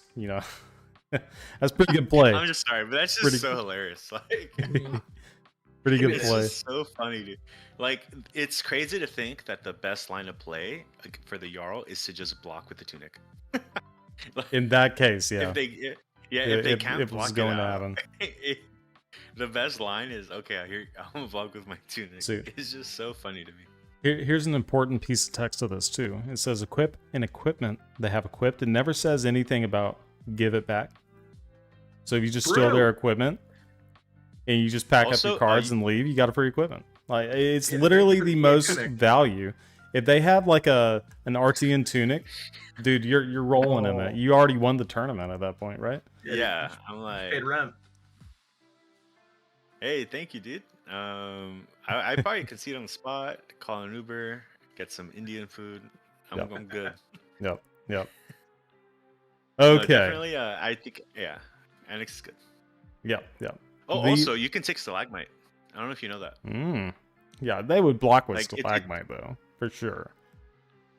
No, but if the Stalagmite only has 1, like, because that's temper. Yep. Like, conceivably, this steals shield as well.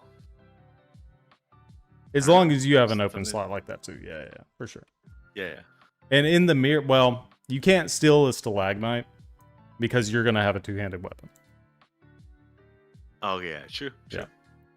So if you were being a silly goose and playing Titan's Fist in the mirror and not a Guardwell shield if you're playing Volta, maybe. But overall, these cards will not see play. We're back in the super mid not playable cards right now zone. We're gonna keep going. We still have super mid not playable cards. Wait, hold on. I think hold on. All playable. Whoa. All these are good. Wait. Well, hold on. Convince me. Wait, are you... Okay, Fault line is actually so good. Okay, so this is at worst. It's basically like what our because oftentimes we'll play things like Crush the Week or other 3-for-7s, and this is a good 3-for-7 that takes their arsenal. But there's a lot of times, especially if we have an instant in arsenal, like we've talked about a lot, this is a Wounded Bull that they can potentially lose their arsenal on, and we can just juice them on value. Sure, if you have a Sigil in arsenal, if you've got Seismic or Eruption, Leyline, and then you just let the on-hit go and then react to the trigger. Yep. I think this is actually pretty cool.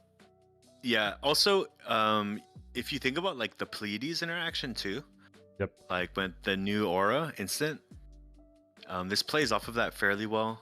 If you have 2 blues, you pitch 1 to tonic, you attack with this, it attacks for 8. If it hits, you can now play the what does it say? Like take the stage or something like that. Draw a card back up. It's honestly way better than my first initial impression. And it synergizes if you have a lot of Heave cards. So it does. It does. You're right, but it doesn't replace the card. No, it doesn't. But Mm, the fact that you can tuck a card in Arsenal, like your block card or whatever, sure. back Sure. on the bottom, then heave a card from hand. Pretty relevant. It also synergizes. You know how we were saying Anothos for Yep. 6 off of 2 blues, then you Mhm. heave one of the old ones. This is the exact same line, except it's 8 power, off 2 blues. Yep. And then when they just let it hit, right? If you have a pummel, you just Yep. blow them out. You're good to go. So good. You'll Yep. you'll lose the power, but it's still But it's still good. you still bait them. Yep. Yep. Yeah. So I think it makes. I don't know if it makes the cut, but it's definitely like not as trash as I gave it. as I because of first the gave it. instance, I like it for that. And I figured it out. You guys really like Wounded Bull, and that's just what this card is.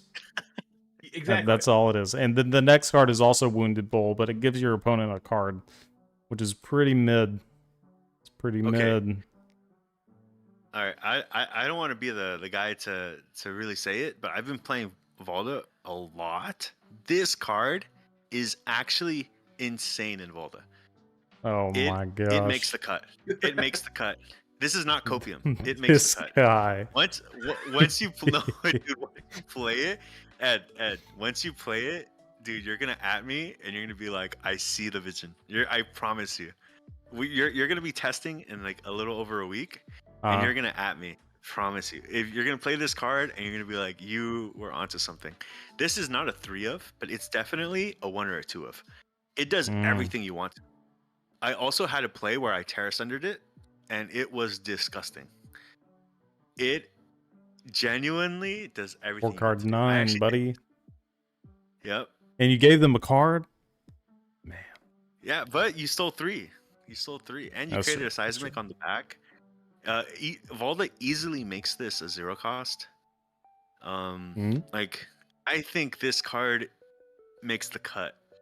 Unlike Fault Line, where you could argue it doesn't make the cut, this card genuinely makes the cut. I was so down on it too. I put it in the deck just to like realize why I shouldn't play it, and I kept playing it, and I was like, no, wait, this card's insane. Insane is a strong word. I could see Fault Line. All right. This card, I don't know. You play it against like a ninja or something like that. Sure, you make them discard a card because they probably don't want to block, but like then you help fix their hand a little bit. Like, I don't know. I don't know. Rob, what do you think? I think this is an interesting card. I think it's a card I would like to play. So how I've thought about it is this: is it's basically a cut down to size. Yeah. It's going to make you a surge. It's going to leak some damage, and they're going to give 2 cards to block it because they have to block at least 4 on this. Right. And if you're able to pummel this, if you're able to put tricks on it, with like a terrace under, I think there's some interesting things. If you're able to give this dominate, I think it's pretty scary in the right matchup.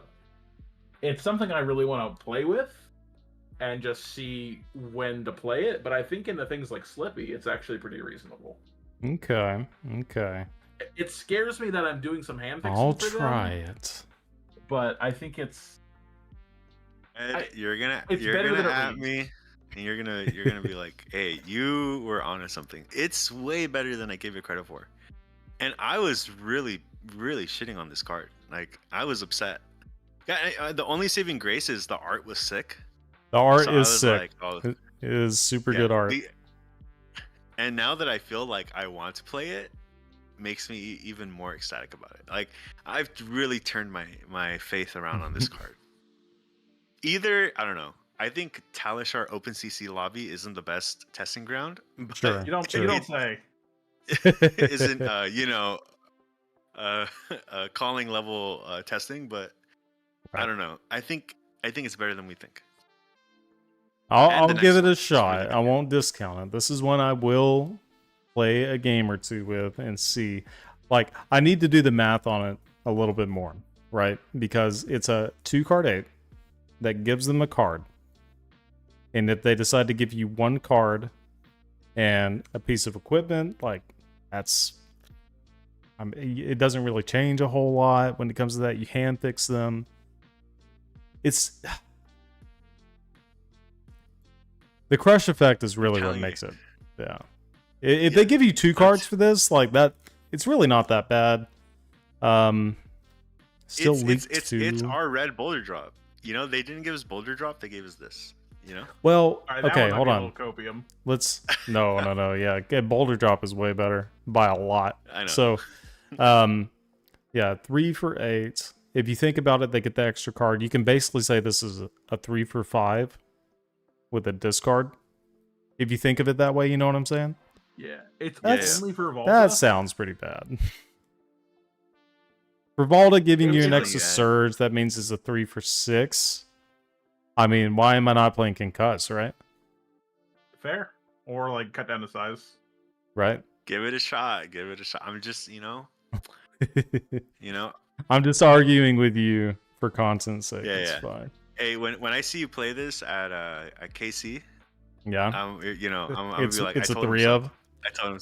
I'm just Okay, I don't slamming know people about with you. it. All right. And then the last one here in this kind of cycle of these guys. Let's see. If defending hero controls an aura token keyword there, it gets +1. So, mirror, work in the mirror. It would work into, I guess prism if they have spectral shields. Just has extra That and stuff. also, it's a static ability, Ed. So it is even better into what's that one card they play? The Triumph? one that minuses 1. Yeah. Herald of Triumph. So So- it's just, yeah. If they control an aura, this is a 8 power. Right. So you're saying this is 8 on defense for the Phantasm trigger. So they have a Parable of Humility and they play a Herald of Triumph. Then it still pops. Yeah. Okay. Yeah. I don't hate that. I don't think it makes the cut in any scenario, but I don't hate it. It's got Cthulhu monsters in there. It's got Me and Rob were Unfortunately, this is a card I think that missed its appropriate timing because this card is a house into things like Aurora. It's good into Viscerai. It's good into all the Rune Blades. Because if we got this in March, this card is a 3 of in a lot of decks. Yeah, it is one of the better 3 for 7s for that meta, but we are no longer in that meta, so it's kind of hard to analyze this one at this point. What do you call those? Mind Flayers? They got Mind Flayers in there, man. Yeah, I know. Yeah, the Mind Flayers. I love the D&D like homage. So when it deals, they can't create aura tokens during their next turn. Yeah, that's a big deal. That's a good crush effect for sure, especially against like an Aurora who doesn't actively want to be blocking a whole lot. Yeah, very good. Also, it stops the what is it called? The codex loop. Yep. You know, they codex, they ponder, they draw the codex that they pitched away back on top. They arsenal it. Right. And then, you know, this stops that. Yeah, they get another codex and they want to do it next turn too. For sure. Okay. So all of these seem reasonable. This one seems the best to me. Yeah. But it's very niche, right? Like you want it in a specific style of meta. Where these cards, okay, this is Wounded Bull, sure. And then this one, all right, we'll have to see about that one. We'll see. All right, so we've seen Aftershock, we've seen Little Bigfoot, so potentially really good in Volta, really good in Lyeth, and we can verify that it is the +6, and this remains the same. Macho Grande art. How do you guys feel about the new Macho Grande art compared to the old one? What is your preference? I love it. Yeah. I cannot wait for my full arts. Yeah, you like this one more than the old one? I think so. I think this looks sick. Okay. And I'm hoping we get full arts in whatever Gem Pack 3 or whatever. Yep. You get the high stakes guy in the back. Yep. That's good stuff. Also, I like the original personally, but I've always been a first print style of guy ever since I started playing Magic, doing all that. Everything that I've ever played has always been like original print of whatever cards. I played a lot of Legacy, so I had like, you know, Urza's Saga, Crop Rotation. I forgot the name of the card for a second. But yeah, that was me and I'm kind of doing that again. I like the color scheme of the old one, but I mean, Macho Grande is just a nutso card, and it's nice that they have some Volta texture. Agreed. Wait, can I go back to Grandeur, the one that we just saw? Did you know it stops aura creations on your turn from attack reactions? Or like like Lace with Blood Rot, and the other one, the one that Slippy plays. Spike of Blood Rot. Spike with Blood Rot. You don't get those tokens. This would have been nice. Okay. Miscellaneous. Yeah. R.I.P. Yeah, like if this hits, I believe the wording is like create this kind of token on your opponent's side of the board. Right. I think it's And because wouldn't have them. they're the ones creating it. Right. You wouldn't get it. Yep. So that's actually something, like the 0 for 3 as well, the attack.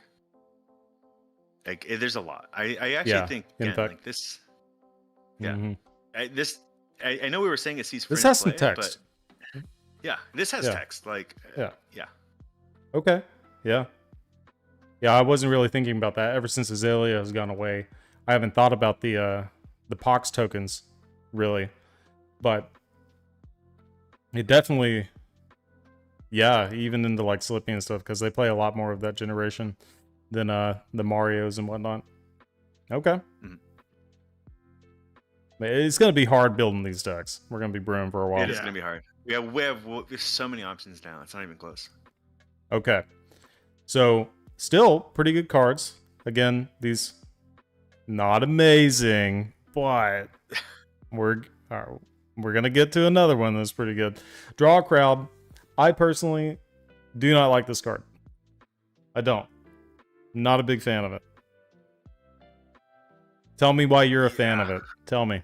I already know. I liked it a lot more before we got Leyline, because I like this a lot as a turn 0 like imposing play, and then I swing hammer at them and I force them to give me the card back. Sure. So it's only good turn 0. I think it's at its best turn 0, or in the heroes who can't convert hands. Sure. And that just doesn't feel like it's good enough for a blue base, especially one that doesn't turn my hammer on.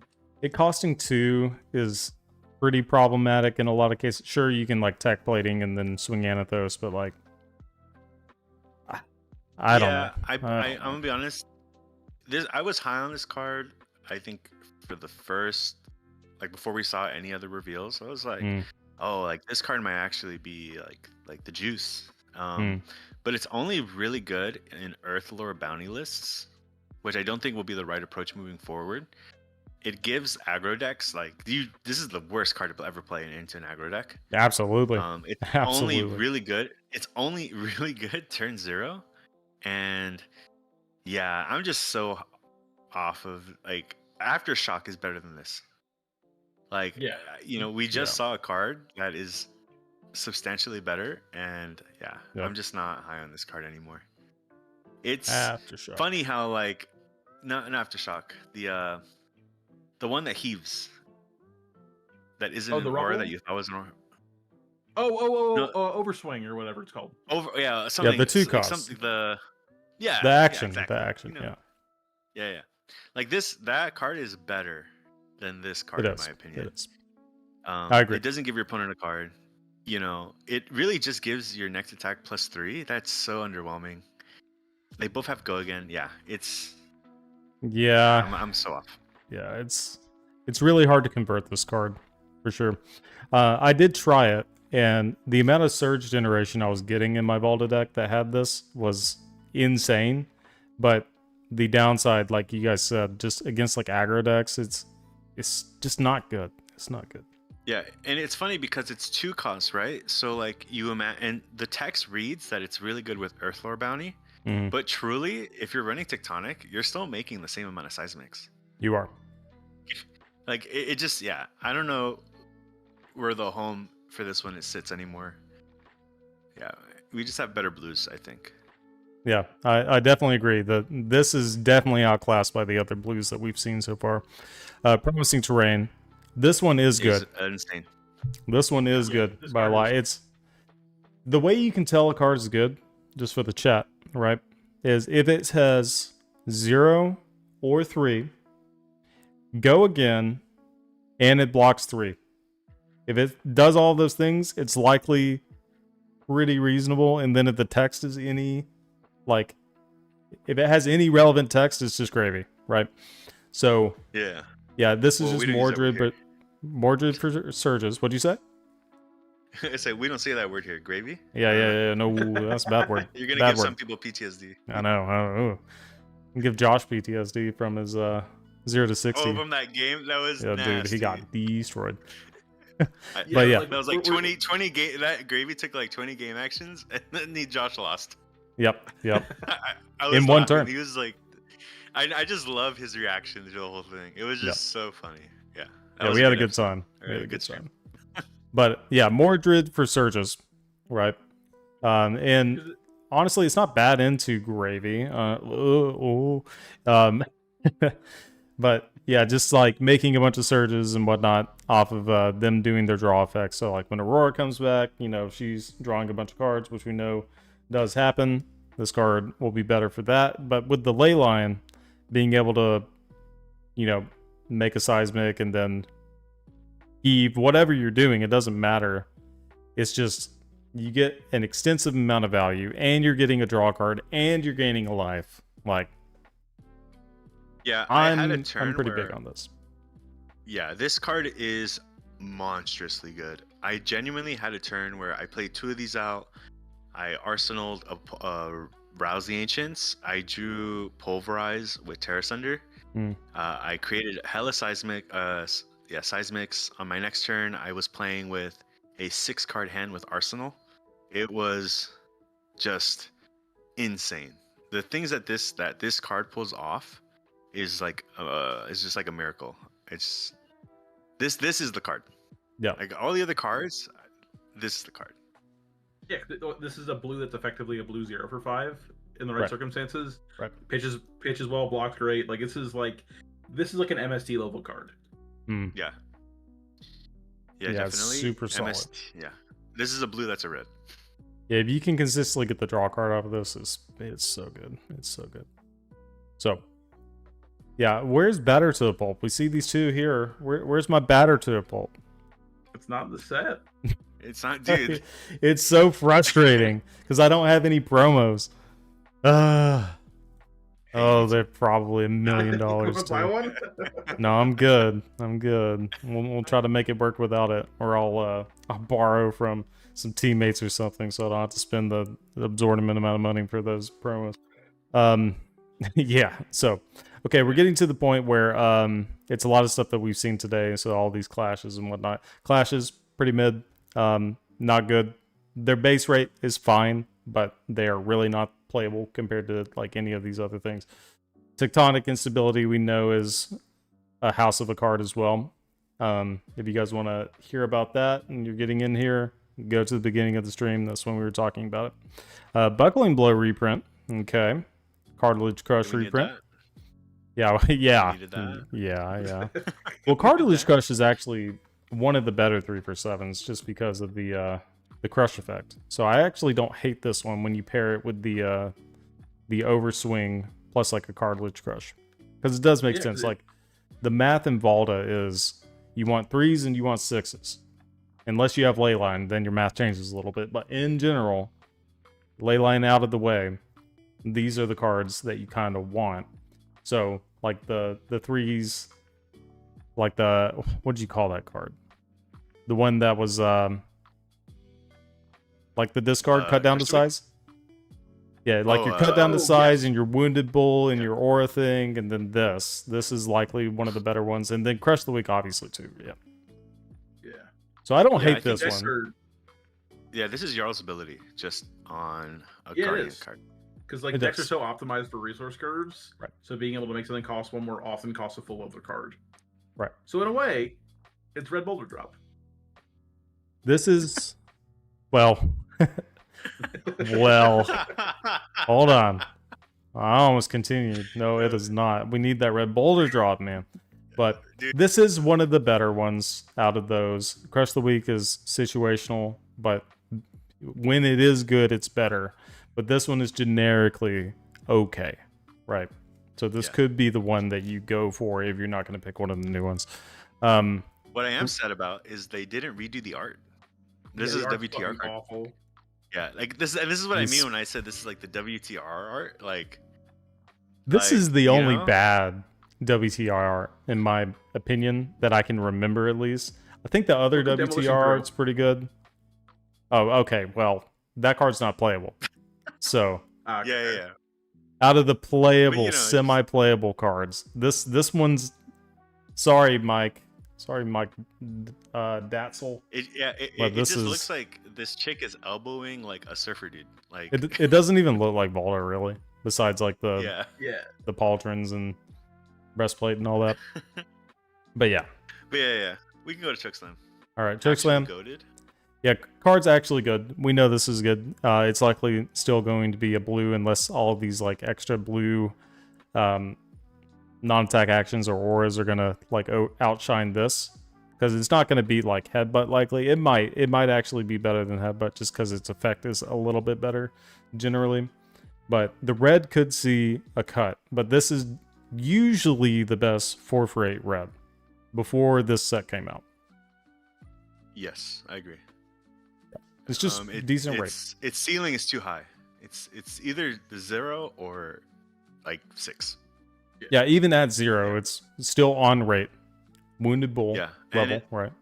Yeah. Yep. Also, it makes it like against Slippy. Like this card is so amazing. Like if they have It's- Justinic, yes. like it's amazing. Yes. This card's Yeah. amazing. Yeah. Yeah, this is a It makes must block Spawn for so a much lot of easier those to decks. block. Mm-hmm. Yeah, it gives you a lot of flexibility, but anybody who's been playing Guardian knows that this card is definitely a playable one. The Clash cards, right? If it defends a Guardian attack, do we even need to keep reading this? Nope. No. All right, no, let's no. move on. It's chaff. These are bad. These are 4 limited. I'm sure they're great in limited, but super mid. Okay, I forgot this card existed. This is the WTR art. You're right. Okay, I'm seeing it. I'm seeing it. I mean, look at the face. Like, not even the Bravo face, but it the doesn't face even is look like around it. Bravo. There's a man. random little cat in the background or something. Like, Oh, What the true. hell? I True. didn't notice that. Why is he there? I have no idea. Like this is At least they're in this is what I'm talking Everpress. You can tell. I was thinking about Yeah, it from the that's right. beginning. That's kind of cool. But yeah, this is the old one card is just a strict upgrade from this. The old The one one's that card. steals, yeah, the 6 for 10. Yes, but that one's Guardian only. Right. Yeah. But This- I mean, this one just says the hero card. Where Yeah. the Guardian, the old one card is all cards. That's true. But this one is Sleep Dart. Yes. I think I played this in KO meta for a little while, and it's It's not didn't bad. quite do it, but it was like a nice attempt to beat him. Right. This card Also, was it might actually be nice really in the good in gravy. LL. Oh yeah, I can see that. Yeah, like in Bravo or Starvo, I mean. This was actually played in some metas when Starvo was so all over the place that you just do this, it comes in for 9 dominate, it's likely going to crush, therefore they're not starving you back. But in CC, which is mainly what we're looking at, not very good. Ooh, okay, another reprint. So Crush Good. the Week. This one's good. This This one's is good. really good. This one makes the cut. This one is very much a sideboard playable card. Absolutely. Only in red, though. Only in red. Only red. We're getting so many reprints. Debilitate. I'm a big fan of Debilitate, too. This one is generically better than Chokeslam into everything. But Chokeslam has the higher ceiling, right? Just being able to Yep, put the yeah. -2 on anything is just... This is the card that if Chokeslam wasn't that good, this was always decent, right? The two Yeah. card down. This is like if the meta isn't calling for it, you play this one. Well, we have so many better options now, we're probably not going to see this anymore. Disable. With the new Honestly- 5 cost, I think this card is actually more playable now than it used to be. Because of its interaction with ley lines and things like I don't think it's 3 of, but I think I'm 1 to pretty 2 high on of this is... I think 1 to 2 of is very likely to happen in a lot of lists. Yeah, and the blue is still very playable. Yeah, the blue is still, for like, sure you have to playable. respect it. Yeah, it's one of your better your better blue attacks. Because, like we said, the effect is good. Why are you high on this card? Are you like more high on it than I am? I think I'm more high on it than you are because let's think about what Valda wants to do. You always want to be having surges. You always be spending surges. You always been using surges. Right. How often do you want to play CNC now? If you can't make use of your surges, and this is the same effect. Are you suggesting cutting CNC? Listen, wait, Ed, you haven't played Valda, insane, but I think it's something to think about because we're trying to chain surges, and it's really hard to do that if I'm playing a card that doesn't care about surges. I understand. Ed, once you start building, dude, I promise one of the first cards you cut CNC. Okay. You know, I've made this argument in the past about cutting CNC. And I remember years and years ago when I was getting into Bravo and I was looking at some Kale lists and talking with him. He was like super low on CNC because you couldn't dominate it. And it was like really mid with Pummel in the tech plating list because you have to keep 4 cards to do it. But the big thing with CNC, it's a 2-card play that allows you to make a surge. It continues that game plan. It adds the disruption. So I find it very difficult to cut CNC as of right now. I can understand why you would do that. And I'm not entirely opposed to doing it, but it's going to take a lot of convincing to cut likely the best card in CC. Agreed. That's fair. Because one of the things that people want to do in Evalda is play D-Reacts so you can punish them with CNC. Right. Which I think is interesting. It's just something we'd have to test out and think about. Sorry, chat. I've been neglecting you a little bit, but I'll let you finish, Brian. Yeah, I do think so. CNC is like, yeah, it's like generically good. I would argue that, you know how Dash.io, she doesn't really use it. It doesn't really synergize. Like the synergy of every card around it is so much greater than the potential of CNC that you would never run CNC in Dio. You also have like a crazy like low ball where if you banish it, like you're basically done. That's also an aggro deck though, that wants to use and extract the most value out of each individual card, and doing a 2-card 6 is not the highest effect in that style of deck, right? Yeah, but I think in this, with all the new cards they've printed, I actually think like new players will find a home now without being forced to run CNC. Like, I definitely agree with that. So many good options now, where it's like, wow, like, yeah, you're just so flush for choice. I don't think any deck gets, especially now, any deck gets worse, but especially Valda, but any deck gets worse without the involvement in CNC. But they've definitely been printing cards that you're like, oh, like I could run CNC, but this card is also pretty good too in its own little niche scenario. Yeah, you can play Fault Line. Like you have options now, right? Yeah, I don't think CNC is absolutely necessary, except maybe for like 100% optimization. Maybe again, we got to figure it out, right? Like there's a lot of deck building puzzles to do, because I mean this is day 1 of seeing all the cards, so. There might be a world where you don't want to do that if you're playing a more aggressive style Valda, and I can see that. Like, I definitely agree there. Yeah. So, all right, let's go to another classic. Let me catch up with chat real quick. So, they need me to test with the new legendary because they're all pulling it. So, congratulations on getting your foil legendary full art Marvel. That's awesome. And no, do not liquidate your CNCs. Don't do that. It's a bad idea. Keep them. My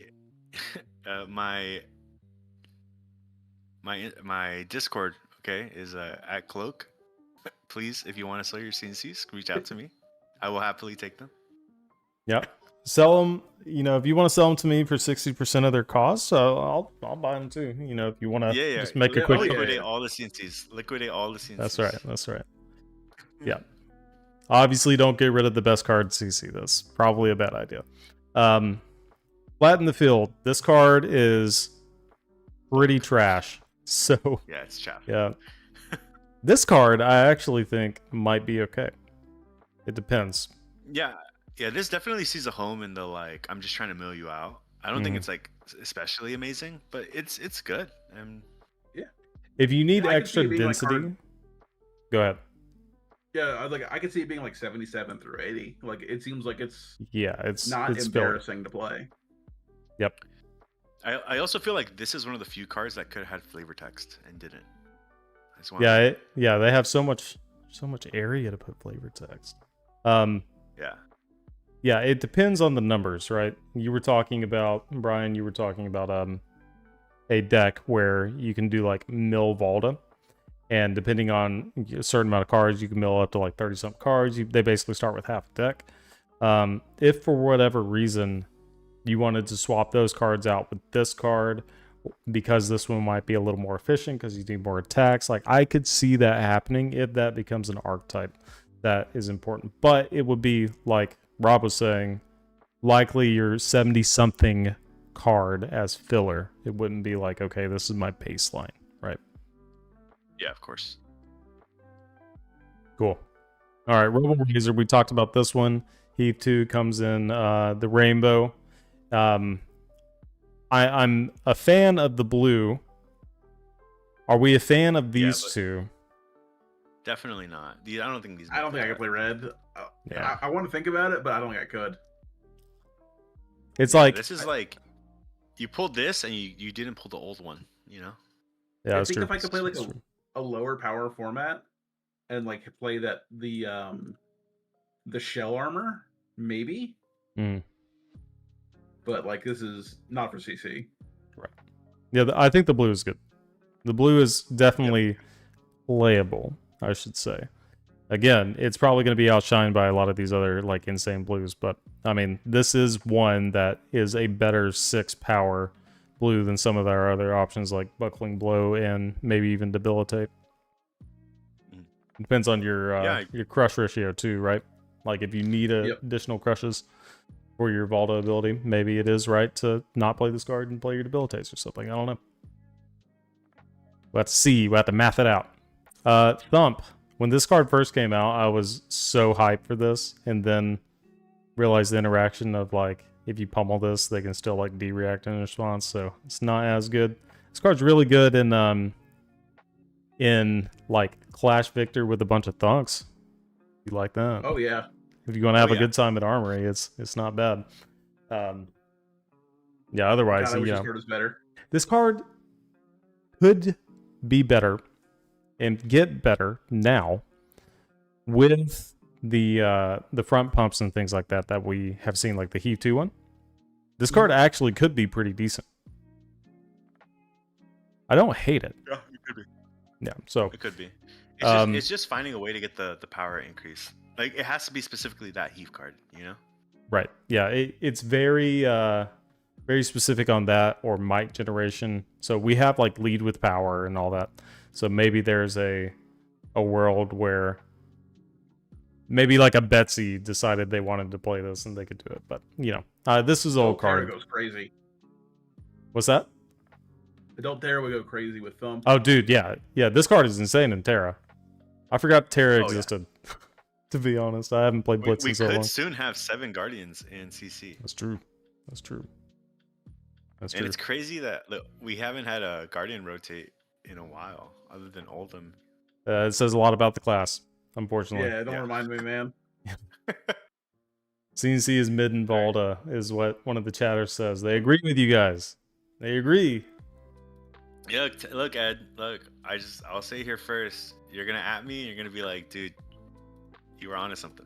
I'm telling you. Will there be a Volta list on Patreon before KC? I will make that happen for you. Now, full disclosure. You might not want to play. I will make the best thing that I can with the time that is allotted, and it will be viable. But will it be optimized? You know, it takes a little bit more time than that. But we'll make something happen. You won't get a DQ. Right. Yeah.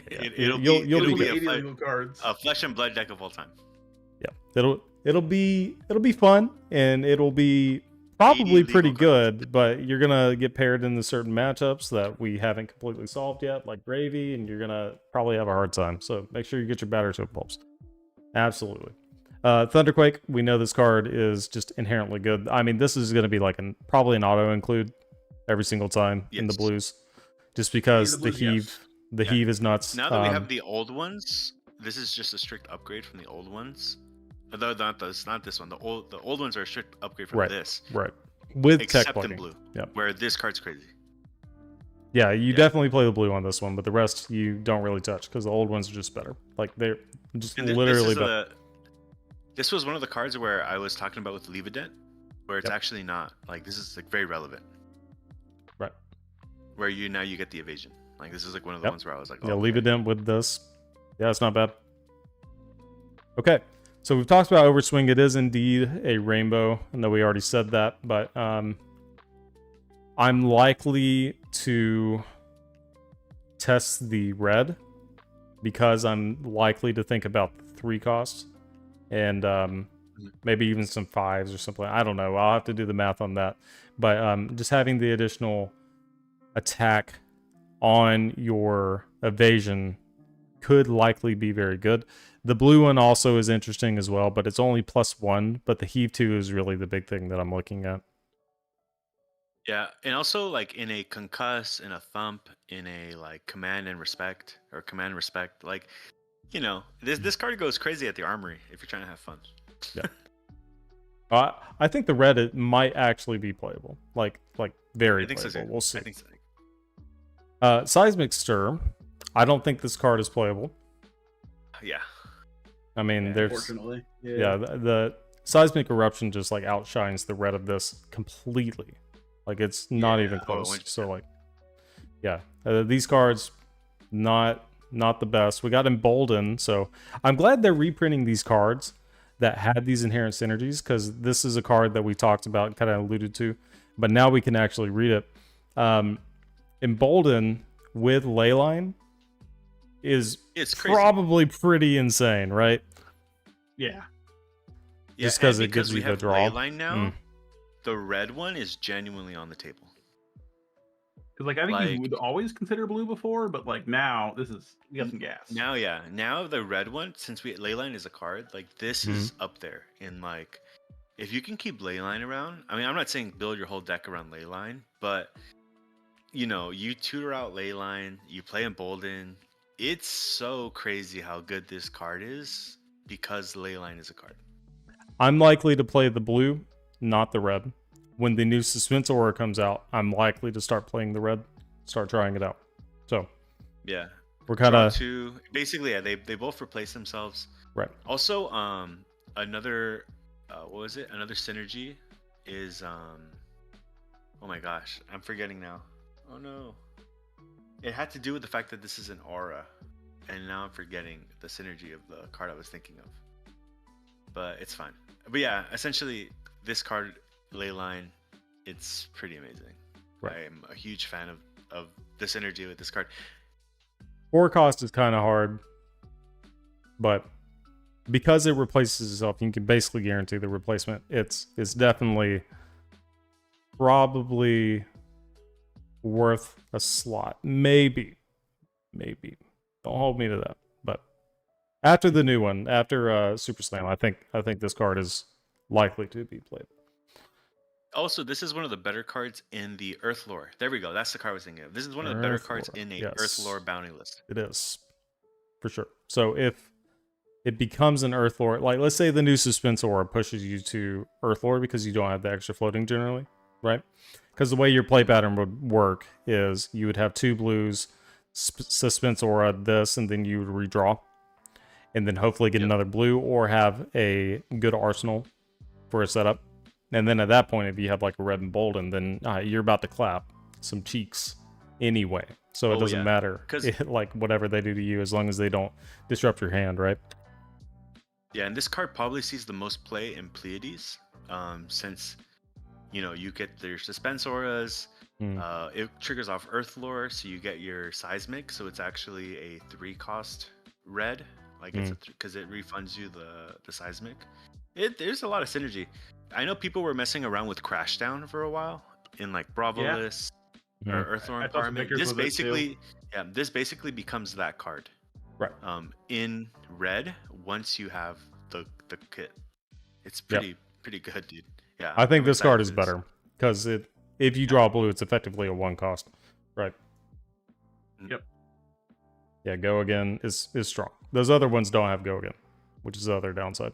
Speaking of, well, I was gonna say speaking of not having go again, these have go again. These are just not good, Yeah, these right? are bad. They're just low rate. Yeah, these are pretty bad. They're good and limited, but that's about it. Also, it looks like a ninja card. Honestly, nowadays, yeah, it kind of does. Yeah. Yeah, But- this is one of the WTR cards where the art, if you just looked at it, it's just like, oh, it's a ninja card, but it's not. Yeah, that's fair. The I guess the card- guy's burly, so that tells you that it's kind of Guardian-esque, maybe. But like the swirlies definitely look like all the pouncing new, link stuff and all that. growls. Yeah. Yeah. Exactly. So But unfortunately, next this card dude, is just unclassed or outclassed. This next card actually not bad. Not bad. Not terrible. I think this one's interesting because I think it allows you to get the 3rd seismic surge you need because you'll have 1 off tech, 1 off ley line, and this consistently gets you your 3rd. Yep. Is the idea. It lets you go dominate. We'll see how it plays out because it's costly, but It is. at red. I think it's worth considering. Yeah. At red, it refunds itself after the 3rd turn. And This card each is one. better So, with Embolden. Yep. Yes, it is. Yeah. Yeah. So- It synergizes strictly off Embolden too, yeah. Mm. Yeah. I'm not If, your huge on opening this hand is, like, the immediately. nuts, Just but you personally, could draw the nuts hand. you could. Yeah, if you're aiming the high roll, you can definitely do that. But But yeah. yeah, it's just This is that trap scenario we were talking about where you build too much off ley line. Yeah. This is what we were talking about. Like we're like enter the rabbit hole territory of building too much around ley line. this is better than some of these other options for sure. I think this is better than something like this, but 100%. not significantly more. It just Unfortunately. allows you to kind of roll a little bit. Maybe this card is insane. It's just hard to know because we haven't seen an effect like this in Guardian specifically, right? Where it just continuously pops out stuff. I've seen it in like mech I also and feel like- whatever else, but I feel like it would be beautiful in rainbow. Oh yeah. Oh, yeah. This card Like looks this in crazy. foil, I feel like it's gonna be. It looks very Tales of Aria colors. I love it. yep, for sure. So while we're here, and we're talking about the auras. Somebody mentioned in chat, Blessing of Deliverance. How do we feel about that card right now? Ooh, in Earthlore decks, crazy. That is actually Card is really if good in you Earthlore. if you're gonna build on your next stream and you're thinking Earthlore, that is like so good. All colors but yellow. Red is great. Blue is great. The only thing is this is the miss, and the problem that I was having with that card, Blessings, is that you have actually a lot of misses in your aura package specifically, so you don't really heal Right. a lot off Yep. of as much as you'd like, but overall, like I think it's a good high roll card. In my last list that I was brewing around with, I was playing Blessing of Deliverance. I've always been a big fan of that card. I love that card, right? I love Sigil, and I love Blessing of Deliverance for kind of the same reason. I've been playing it ever since, like, I started playing Bravo, pretty much. Big fan of that card.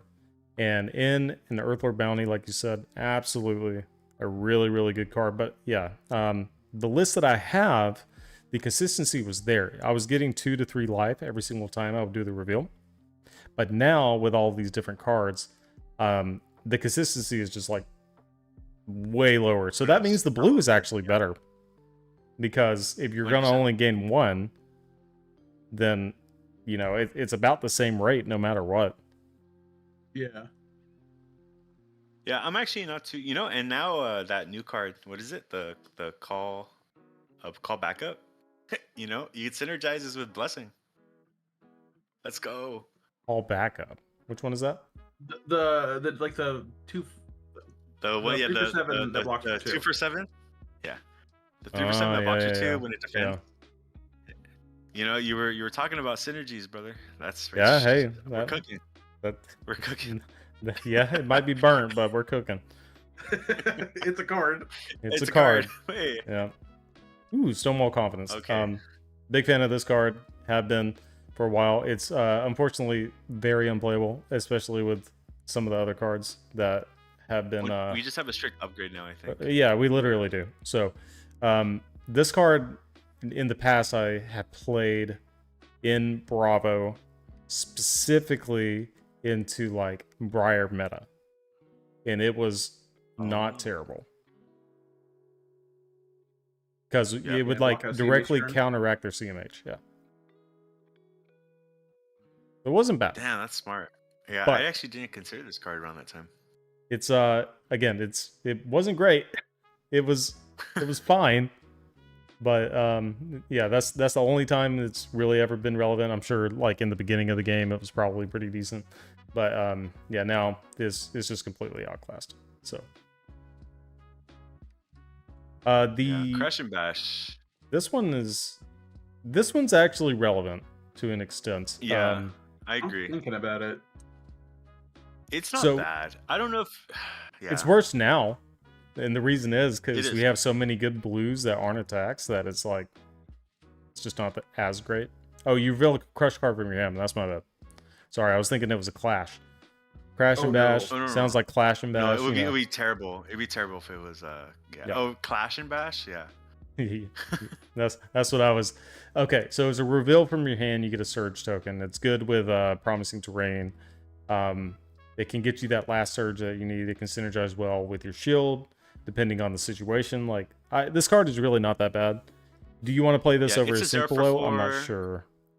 Yeah, I mean it's a 0 for 4, 0 for 5, or 0 for 6. Like depending on the situation. It's good. I think this maybe makes it into the deck, but not as a 3 of. This is likely the best block card for anybody that's not Victor, right? If you're gonna pick one, yeah, it's probably the best one. Jarl's Unforgetting Unforgiving, which I think is still better than this. Well, yes, yes, Well, you are majestic. correct. That one tutors, but out of the generic is what I mean. Yeah.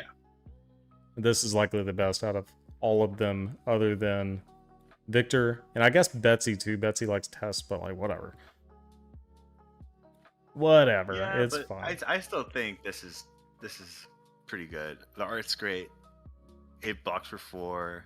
Yep. It has good synergy. I think this is good. I like it a lot. Yeah. So red only. The I rest hope of they them make it not EA. good. Yep. All right, we're almost there. This is it. So obviously we got some new Seismic Surge tokens. Maybe they're in this, and we can see the pretty art for that. Base of the mountain. I remember seeing the art of this spoiled, and I was like, "Oh yes, this is our time, finally." This is our And then it said generic Jarl equipment on the boost bottom, and I was so disappointed. I remember I had to console some people on the Guardian chat once spoilers were over, and I was like, "It's okay, they can't hurt us anymore, guys." This is the start of when everybody's was dooming. Like when they saw this, they were like, "This is it," and then it was generic equipment, and they're like, "Oh no!" And then there's another generic card that we'll likely see in just a second that also is a very doomer level card, but they brought it back. LSS has brought it back with a lot of these cards that we've been seeing. So, but this card is just like not good rate at all. No, it's not. But the crazy part is that it is so Guardian coded that it felt like the hugest red herring in Fab. Right.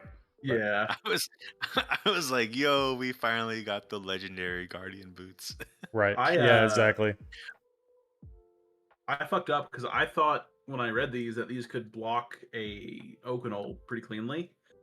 Because I assumed it was for every card on the chain blocking, it would get +1, not every action. So really, it still doesn't counter Oakenol as strong as I thought it would, which is good. So it doesn't hurt Jarl as much as I thought it did. So I think Jarl's still in a pretty good spot. Right. Yeah, it only blocks. It reasonably only blocks for 8, which is not. Yeah, I'm not. It really just feels like a gravy card. I don't really know who's running this. Even if like Azalea was still around, like I just feel it'd be like good into who's Azalea really running this. Yeah, Yeah, but good for that. But here we are with no Azalea, so can't really do much Just in about time that. for If Guardian comes and is full force, then maybe this is a decent sideboard card. But this is not making any of my lists at this point, unfortunately. yeah, I agree. Okay. And it's blade break. And it's blade break, right? Ugh, what an insult. If this was Guardwell and Guardian, like it would actually maybe be playable. Mhm. Because you block with it Oh, once. dude, if it was Guardwell and Guardian, holy. Yeah, because you block with it once, it's 4. And then next time you block a 7 with it, right? Because you get rid of 2 cards. It'd be really good, but And I was actually theorizing this card when it came out, and I was hoping it would be a defense reaction.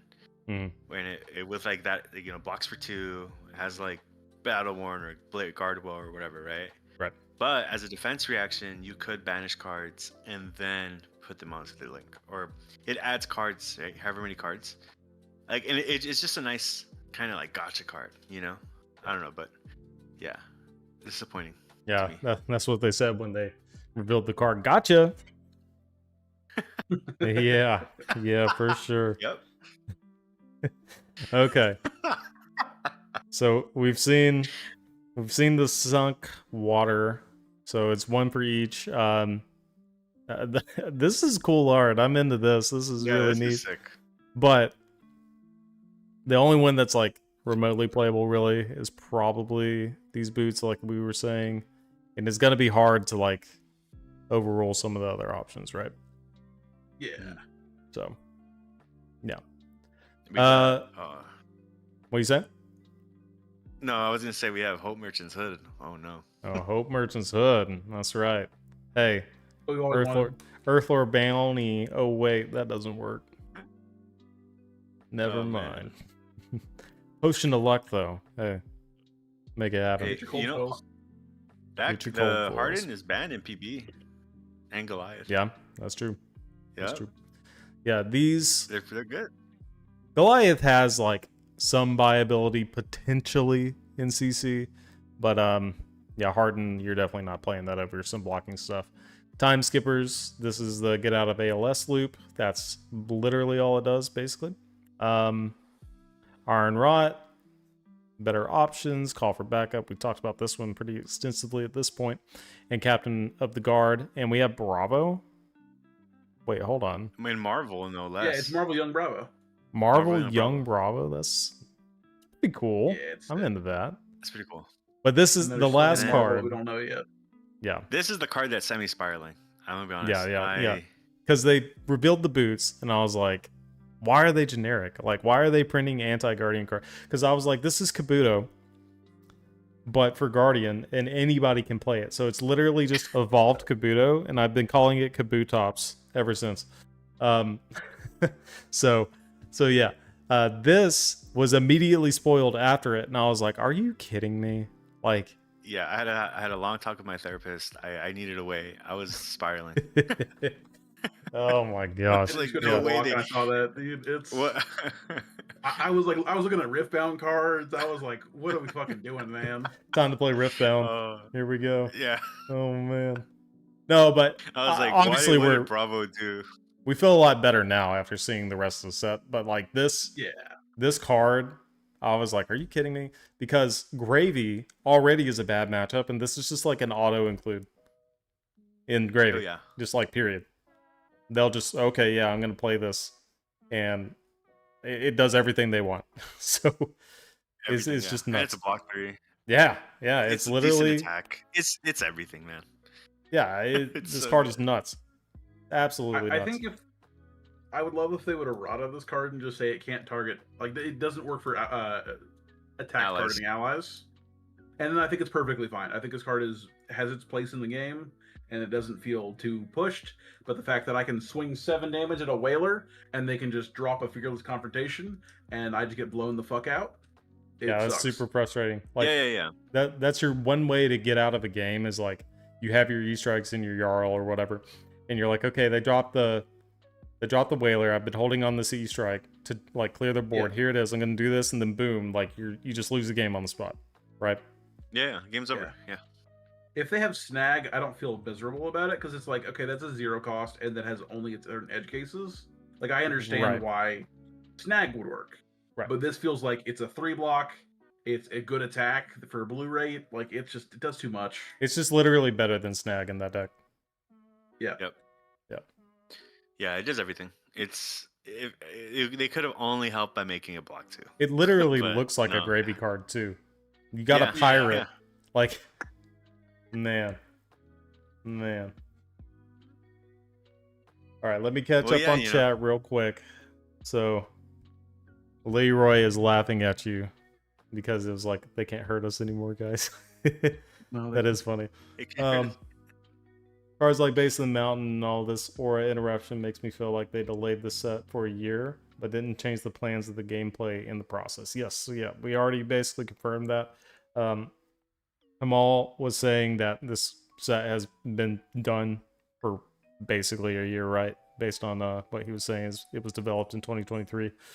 So I'm sure they changed some things, right? But the basis and the outline of it is probably the same. Those boots would gatekeep Azalea from LLing. Yep, they definitely would, especially a generic. That require people sideboarding for Azalea. Kiwi says, Rob, you were too funny. You have to stop. I'm sorry. that can't happen, guys. The fact that this is such an instant win button for Gravy is so frustrating. Absolutely. And then $100 to the first Guardian player at Nats to have this happen. Flip off the cam. Yeah, dude. If I wasn't afraid of getting like DQ for unsportsmanlike conduct, I would do it. That's good. You have to do Okay. it, dude. So I believe this is everything. This is all the cards that we've seen. And is there like one more that we don't know about? Is that what I'm hearing? I thought there was one more Marvel. Yeah. One more Marvel? Okay. Yeah. It's the only card we don't know. Heard there's rumors. It's Marvel Tectonic Plating. I'm guessing it's Jarl, but I'm hoping he's Gem Pack 3 so I can afford him. Okay. Yeah. Who would it be otherwise, Yeah, right? that's gonna be... That is not Jarl. Marvel Adult Terra. It could be the Sign other me Bravo. up, please. Give me Marvel Adult Terra. If I can play Terra in CC, I'll be ecstatic. Dude, the set is saved. I'm telling you, the set is saved. If That's they all it would Marvel take, Adult man. Terra. That's all it would take. I'm buying 2 cases. I'm uncanceling my pre-order. Man. No, So but definitely I don't know what it could be. I'm hoping for a Marvel weapon like they gave to it could be Marvel Winter's Will and just do the Briar treatment. dude, you know what? That could make sense because of the Rosetta, where they gave the Marvel Rosetta Thorn. Yep. That would I make think sense. this might be to an something extent. similar. I mean, I'd be super Marvel it'd be super Anathos? sick if they was just Marvel Anathos, exactly. Sign My me up. quote full plummets, but I mean, dude, Marvel Anathos would be sick. Yeah, sure. Yeah. The cold foil at least isn't worth that much. Yeah, but even then. Yeah, I know. But yeah, you lose I'm $20. pretty confident it's something like that. Yeah, I'm pretty confident it's something like a Marvel, like an homage to Guardian card. I would love Anathos. Anathos would be sick. Anathos is my favorite the one weapon, I would for hate sure. to see is Tennis Fist. Yes. In before Yes. the High Riser Yeah. Marvel. Don't say that shit, man. Don't put that evil out in the world. Pickle Wait, guys, they uh, printed High Riser. Pickle said he knows what it is. You guys ready for No the way. reveal? Hit me. It's Adult Say it. Marvel Scurv. Don't say that. Come on, man. Not- Don't not- say Don't say that. yeah. Don't say that. Don't say that. No. It'd be pretty good. Scurv would be good. Okay. So, how are you guys feeling about this? I know it's been a rocky ride. It's been a roller coaster of emotions since the start of the spoiler season. How are we feeling now about this set? I'm honestly, my feelings have changed on it. I don't think it's like some kind of slam dunk set. We need I pre-ordered 4 cases. Like, it's way better than the spoilers had given it credit for. I think that was the mastering our class is not automatically selling out the moment you saw the spoilers. So I think it's only been up from here. I'm actually really happy with how it turned out. The Marvels look great. I think they had a good choice of Marvels, a lot of heroes. I think the set is serviceable. Do I think it came out a little too late? Kind of. but it's here now, and honestly, I'm leaving it way more content than I started. Yeah, I think that's the perfect word for it. Is I'm content. I am good to go. I'm satiated, Brian Gottlieb. That's Okay, right. That's Yeah. right. I think last week if you you can asked me this have more of the question, money. I would be really down on it. Like I think I would give us like a D or an F. Like I felt like I'm like, am I selling out of this game? Like what's going on? Yeah. I think I'm much happier this week. I think if you take like, I think we'll get some good bannings come September. That I think will put us in a really good spot in the meta. Yep. I think this is like a solid B set. I think Voldo looks like a good and fun, interesting hero to play. I think once Gravy loses some cards, maybe Slippy loses some cards, I think we would be a pretty strong contender. Yeah, I'd even get this B plus at this point. I think B plus is merited because again, it was a roller coaster of emotions. I was like, oh my gosh, what am I gonna do? Yeah, it was. I don't know if you were there, but we started posting that image of where are we now? And it's like, we're so back. It's so over. Yeah. That was Yeah, like, the graph that was like genuine. all over the It place. was perfect. I think that encapsulated how the whole community felt. Exactly. And yeah, I'm happy to say that it's just good. I'm happy. This is good. Yeah. I think Guardian will not look the same after this, and that's more than I can. That's more than I could have said last week. 100%. I'm just happy I have a puzzle to solve. Yes. I have many puzzles to solve, and that's one of the most fun things about this game for me is the deck building and like figuring things out. Right? If you could be one of the first people to figure things out, you can profit a lot from doing that. Like going to tournaments and just like doing some crazy things. Yeah, dude. Once we get out of this chat, me, you, Rob have to cook on this hero right here. Oh yeah, for sure. Oh, for dude, sure. she's something.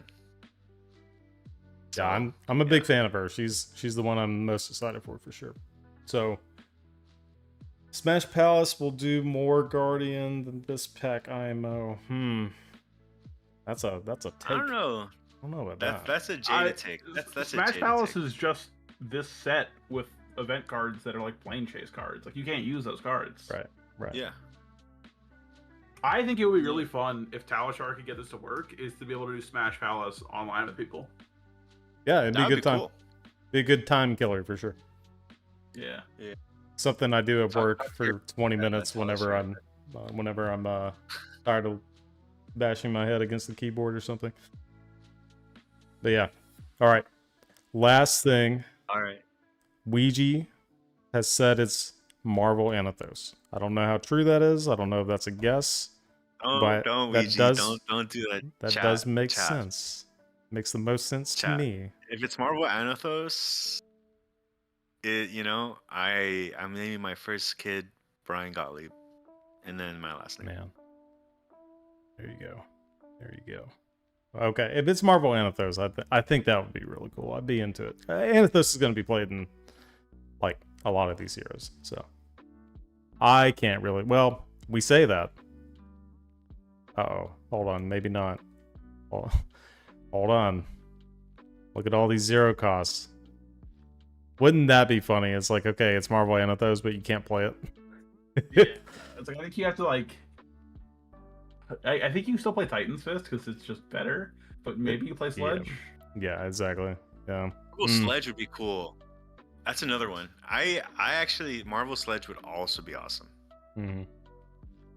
All right, Yeah, Marvel Sledge I have would a be question before we go. Okay. Are you guys on Marvel Gauntlets of Iron Will or are you on Crater Fist?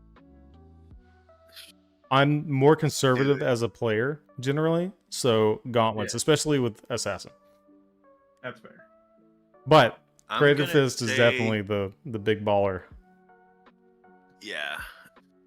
Especially yeah, I would say I mean, I've been on Crater Fist, but it's like I said, like I'm now testing a bunch of cards that I just want to play so I know how bad they are. Just so I can kind of get rid of the copium and be like, okay, like I'm not definitely there's the right move. But honestly, Crater Fist probably has legs. But yeah, guard, yeah. The gauntlets are just Gauntlets is more consistent. Very- Crater Fist allows you to do some crazy things. Hold on. You leave a dent. Crater Fist, play Pulverize.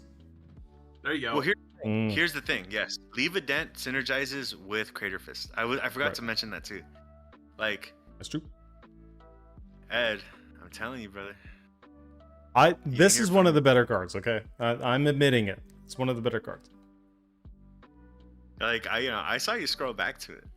I'm just saying. You're- I scrolled the back to cogs are it to turning, show the you cogs guys. are turning. Yeah, it's one of the better But yeah, cards. I will give you that. It's one of the better Majestics in this. It's definitely better than Visit. The floor was really low. It was really high on that one. Yeah, for sure, for sure. All right. Well, I think that is enough jabber drawing. I think we've got a good reflection on this, and we are genuinely pretty happy with the set. So, of course, I appreciate you guys coming in and hanging out. I think this was extremely successful, and I had a lot of fun. Hopefully, chat had a lot of fun listening to us. So, hopefully, we can do this again sometime. Maybe Smash Palace comes around, and we can do the same thing if you guys are into it. Dude, of Be a course. blast. Sign me on. All right. Thanks Well, for having again- us, guys, join the Guardians of Raid Discord. Yeah, absolutely. Join the Guardians of Wraith Discord. That is a good one. We'll have to add that to the video description as well. So, yeah, again, appreciate you guys. And we will see you guys next week. We'll probably brew some Vaulter or something, see what happens. Bye-bye, chat. Bye, chat.